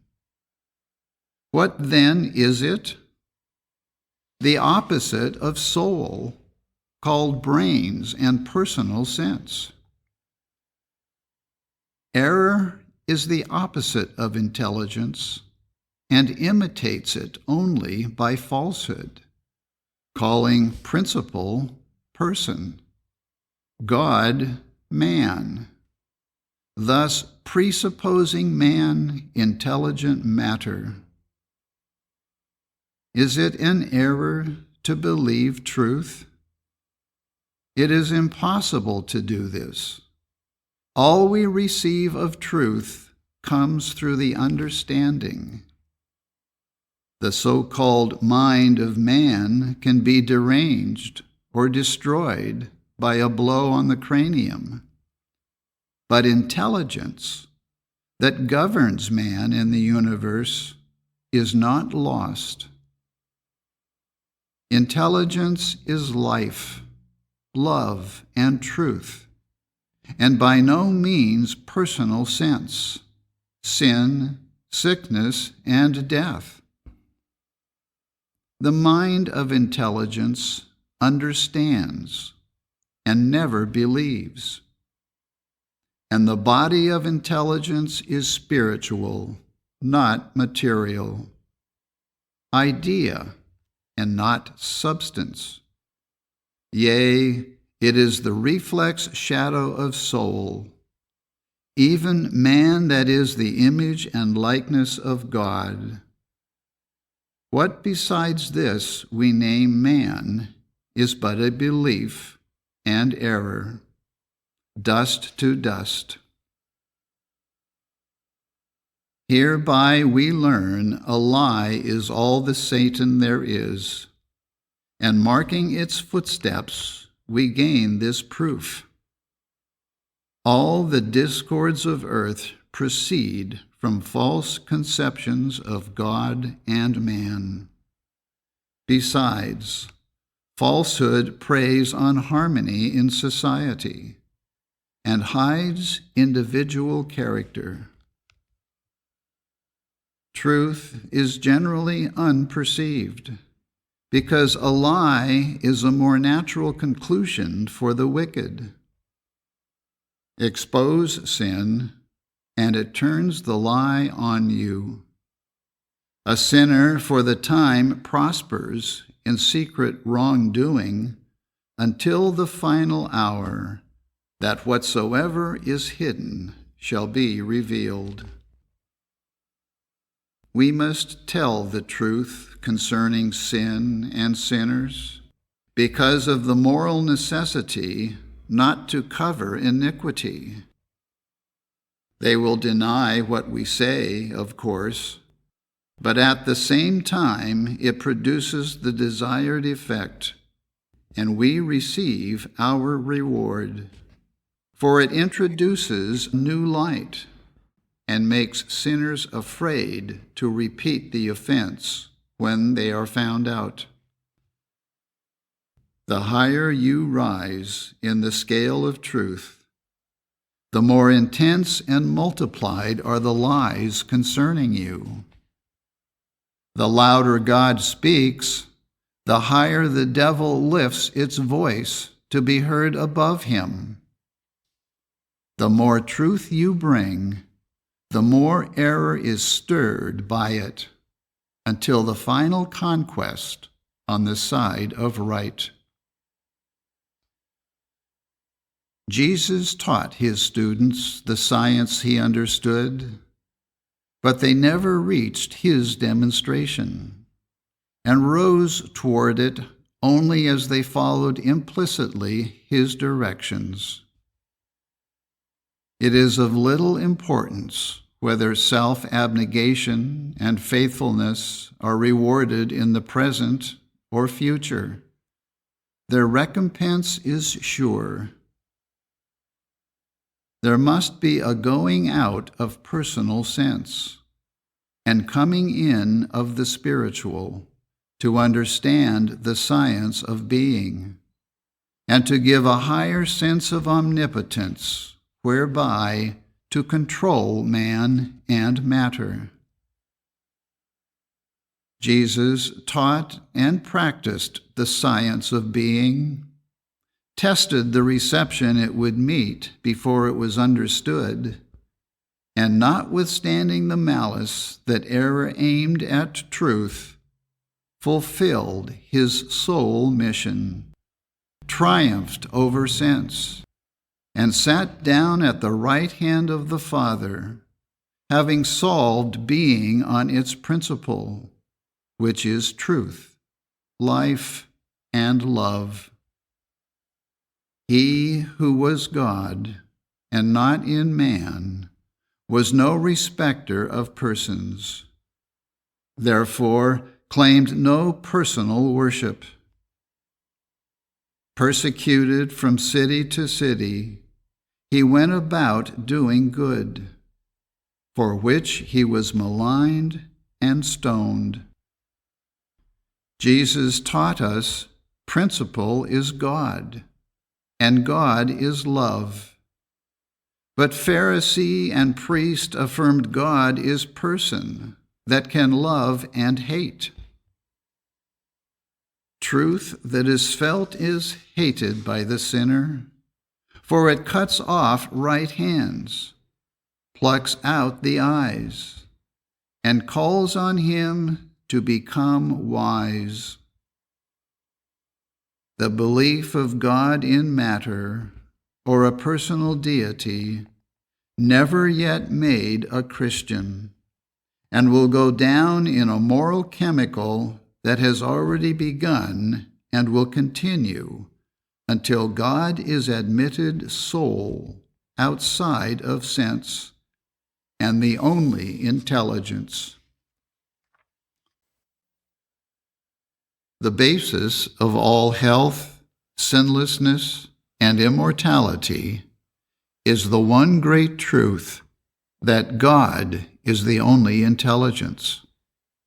And for this truth, the great teacher of the science of life was martyred.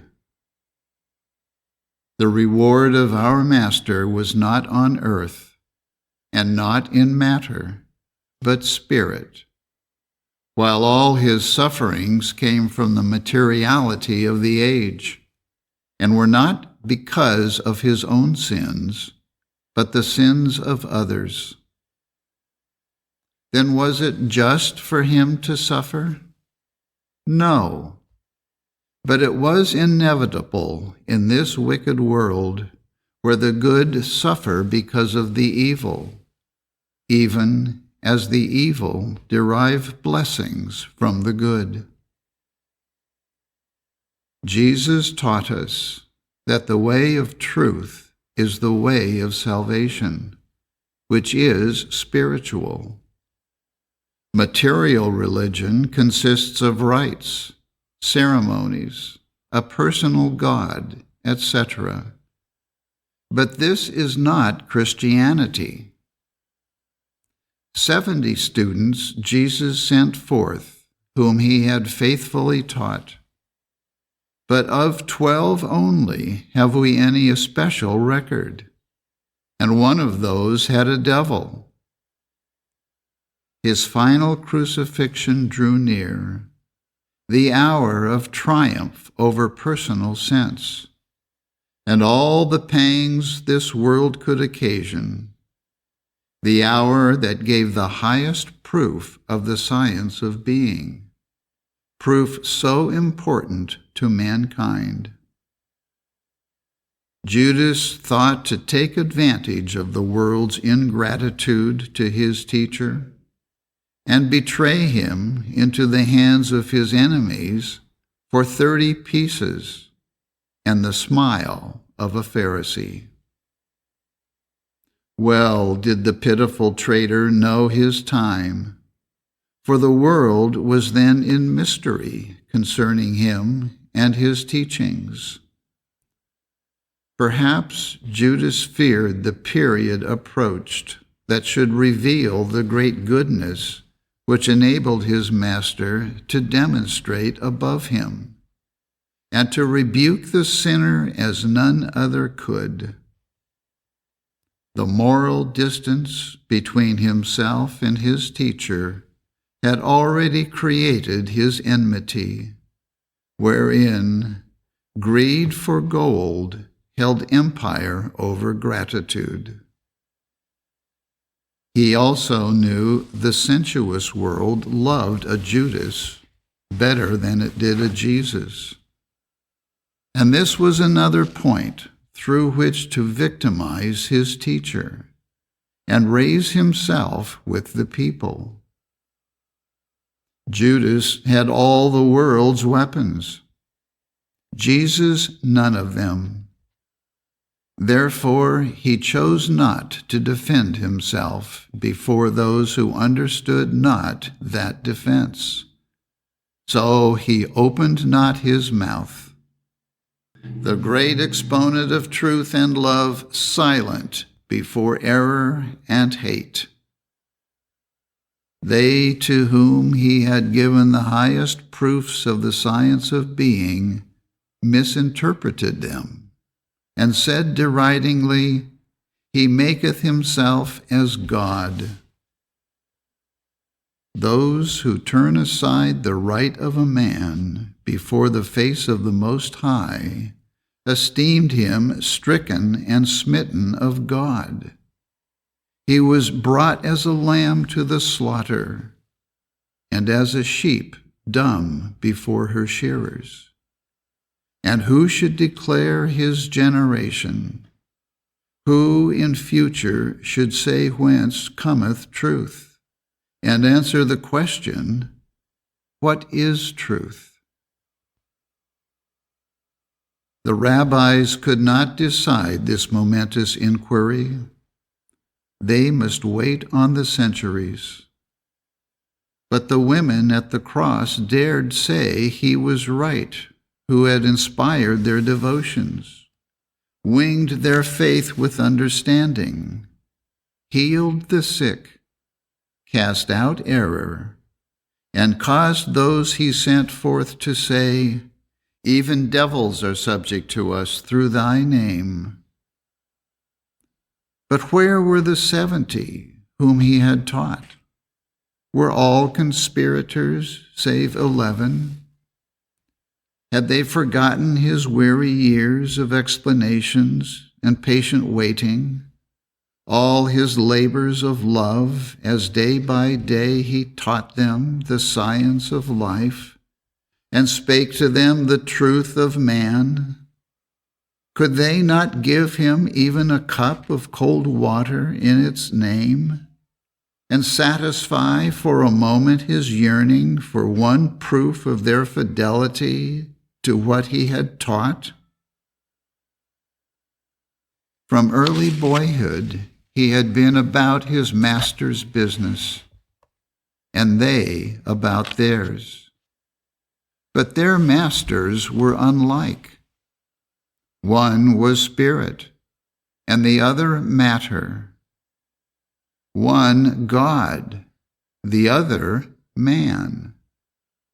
One was soul, the other personal sense.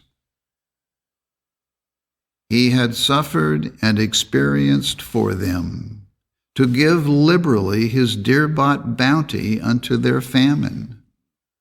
But what was his reward?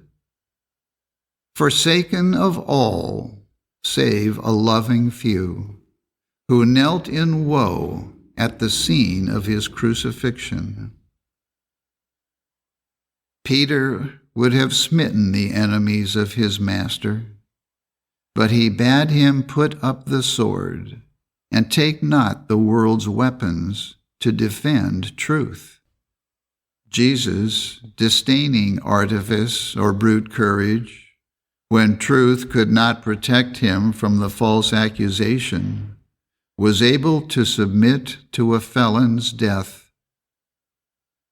His mission was to vindicate a principle and not a person, while their highest ambition was the applause of man. Jesus could no doubt have withdrawn from his enemies, but he permitted them the opportunity to destroy his body mortal, that he might furnish the proof of his immortal body in corroboration of what he had taught, that the life of man was God, and that body and soul are inseparable. The opposite belief was the error he came to destroy. Neither spear nor cross could harm him.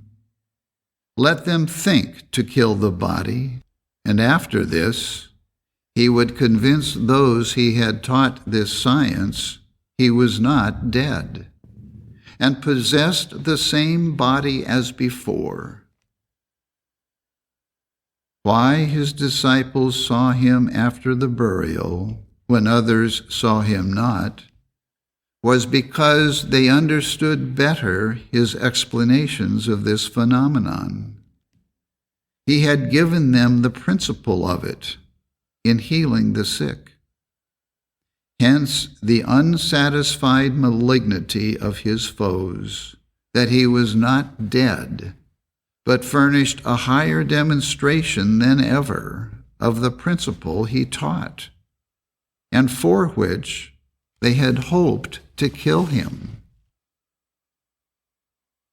Another important feature was that he sought not the protection of law from their unjust wrath, but chose in every instance to demonstrate the higher law that governed being, that cast out error, healed the sick, and was about to prove its triumph over death, over the beliefs of personal sense and life and substance in matter. Jesus knew the body is but a reflex shadow of immortal soul. Also, that it is impossible to lose this, for as the Scripture saith, it is the image of God.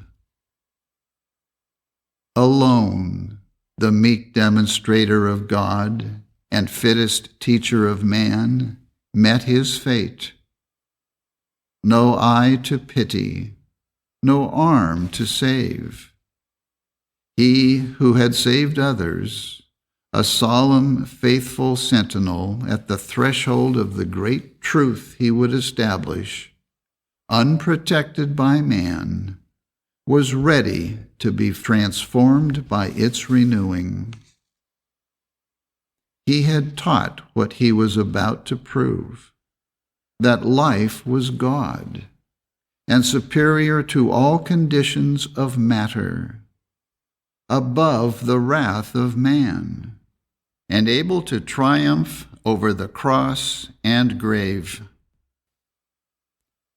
In the garden night walk, that hour of gloom and glory, the utter error of supposed life in matter, its pain, ignorance, superstition, malice, and hate, reached him in their fullest sense. His students slept. "Can you not watch with me 1 hour?" was the supplication of their great spiritual teacher. But receiving no response to this last human yearning, he turned forever away from earth to heaven, from sense to soul, and from man to God. The triumph of soul over sense, demanded by the great principle of being, must be proved. And Jesus availed himself of life and glory outside of matter in this supreme hour and final demonstration of the science of being. And yet, viewing its utter magnitude and feeling the lack of all human sympathy, he momently exclaimed, "Hast thou forsaken me?" Had this appeal been made to a person, we might have doubted the justice or affection of that Father who for an instant could withhold the clear recognition of his presence to sustain and bless so faithful a Son. But it was not made to a person. It was made to truth, life, and love, the principle he was to prove. And the momentary fear was that his understanding of these was not sufficient to meet that hour of the world's hate. Jesus knew God is love, that he, not man, was love, insomuch as love is soul, and not personal sense. But suppose this recognition should falter under stress of circumstances, what would his accusers say? Even what they did, that truth should be confounded, and there should be no reappearing of Jesus.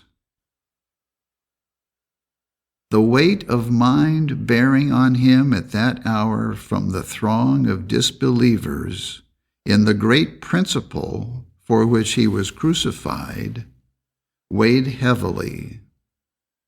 Not the spear, nor the cross, but the ingratitude of the world drew forth the half-suppressed Ali Sabachthani, that unpinioned for a moment the wings of faith. The world's hatred of truth caused that moment of agony, harder to bear than the cross, up the hill of grief. A life that was love, all the good he did, rewarded with a cup of gall. Behold the sweat of blood falling in holy benediction on the grass of Gethsemane, and say, was Christianity then the privileged of earth?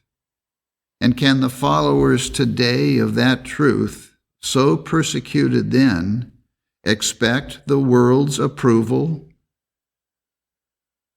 Principle bestows few palms until we reach through demonstration its fullness.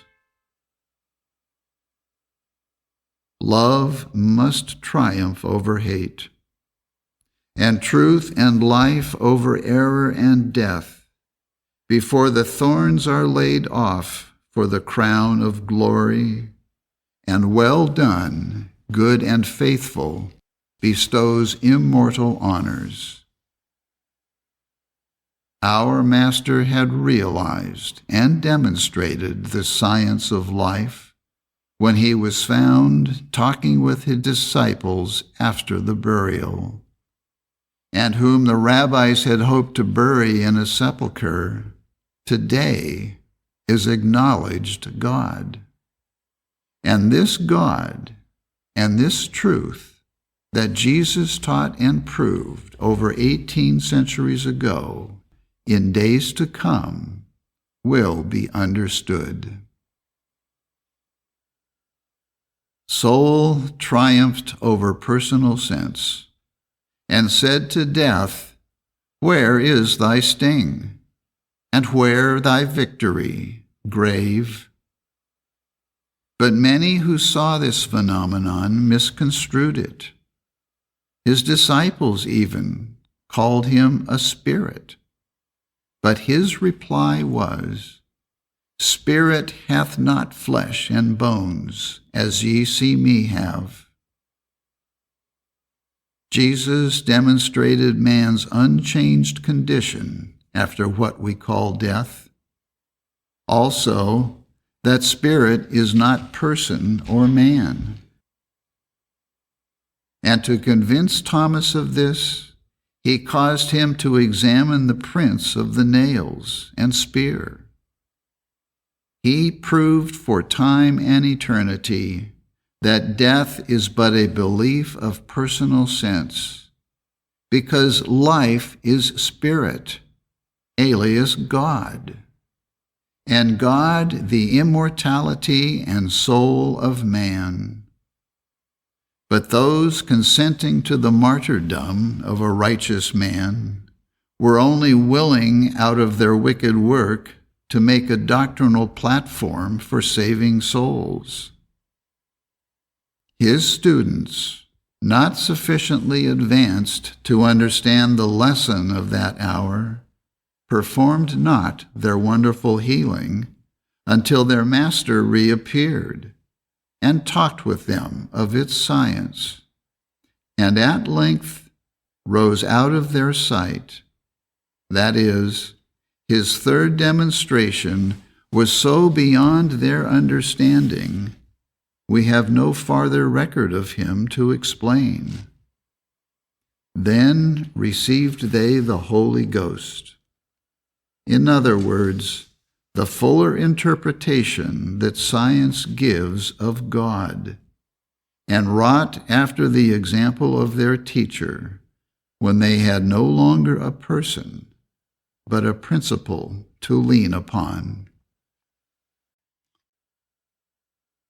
In the crucifixion of our Master, human error and divine truth met, and truth conquered through the Man of Sorrows, who best understands the nothingness of life in matter, and the substance of life, truth, and love. Because Jesus was the fuller manifestation of Spirit, therefore the higher representative of God among men, the world of sense hated him.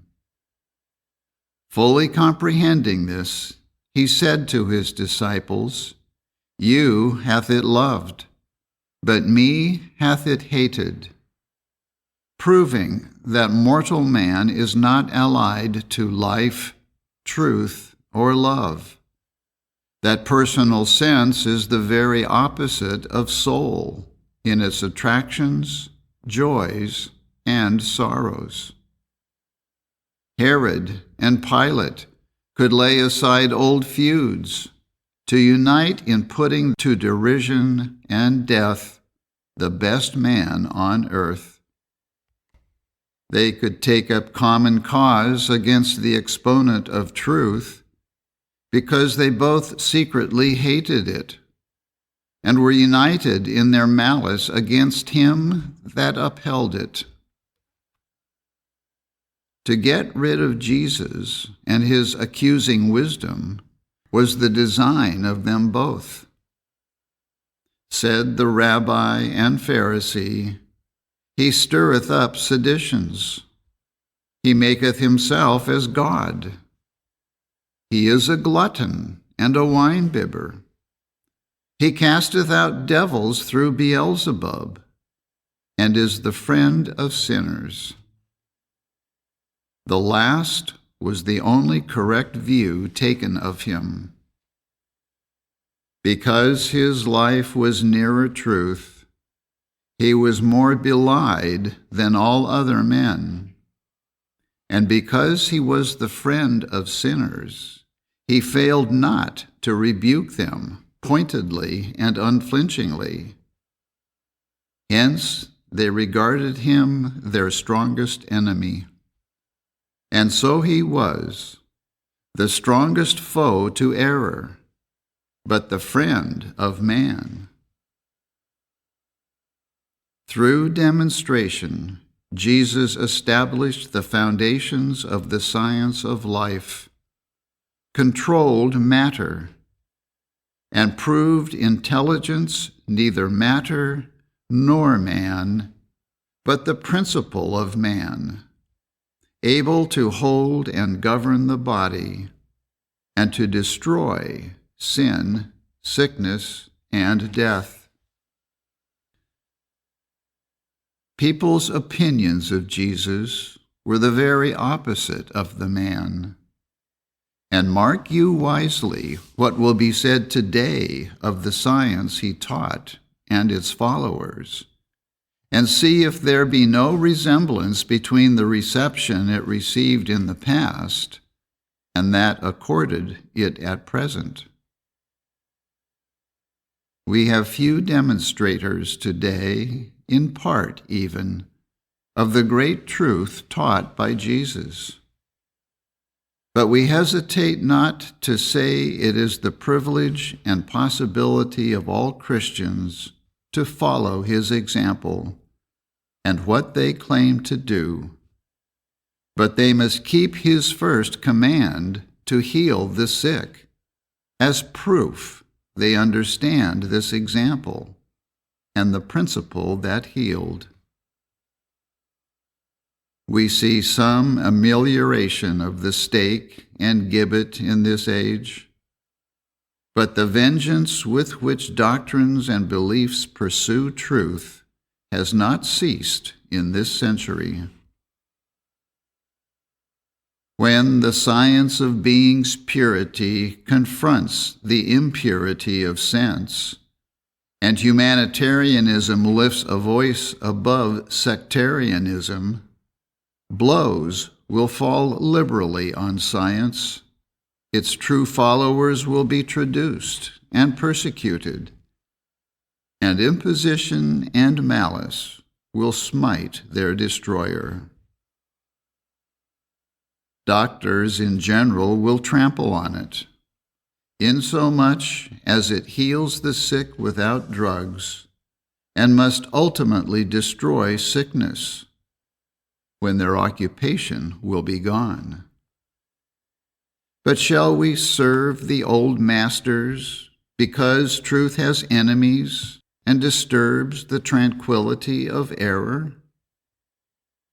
Wisdom has given us more foresight than this. To the advanced thinkers, perceiving the scope and tendency of truth, we may look for support, while others will say to the science of being, as did one of old to please the rabbis, "Go thy way for this time."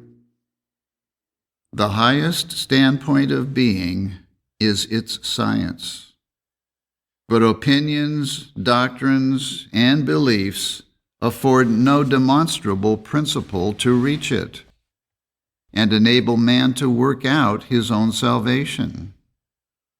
'Tis truth, the principle of man, that does this. But is there not a smoother and broader path to harmony or heaven? And cannot Christianity be coupled with worldly peace and prosperity? The very nature of it is peace and blessedness, but its joys and triumphs are not earthly. They are passing away from matter to spirit. By this we do not mean death, nor a sudden ecstasy, but the gradual fading out of material things, of earthly desires, possessions, and pleasures, and the coming in of purity, truth, and immortality. The demands of personal sense will grow less. The appetite becomes simple. Pride, malice, and all sin yield to meekness, mercy, and love, until finally the belief of life in matter yields to the consciousness that life is spirit, and spirit God. All good thoughts and deeds are science that proceeds not from a doctrinal basis, but is soul subduing sin, personal belief, personal pleasure or pain, and revealing all harmony, righteousness, and blessedness in our God being.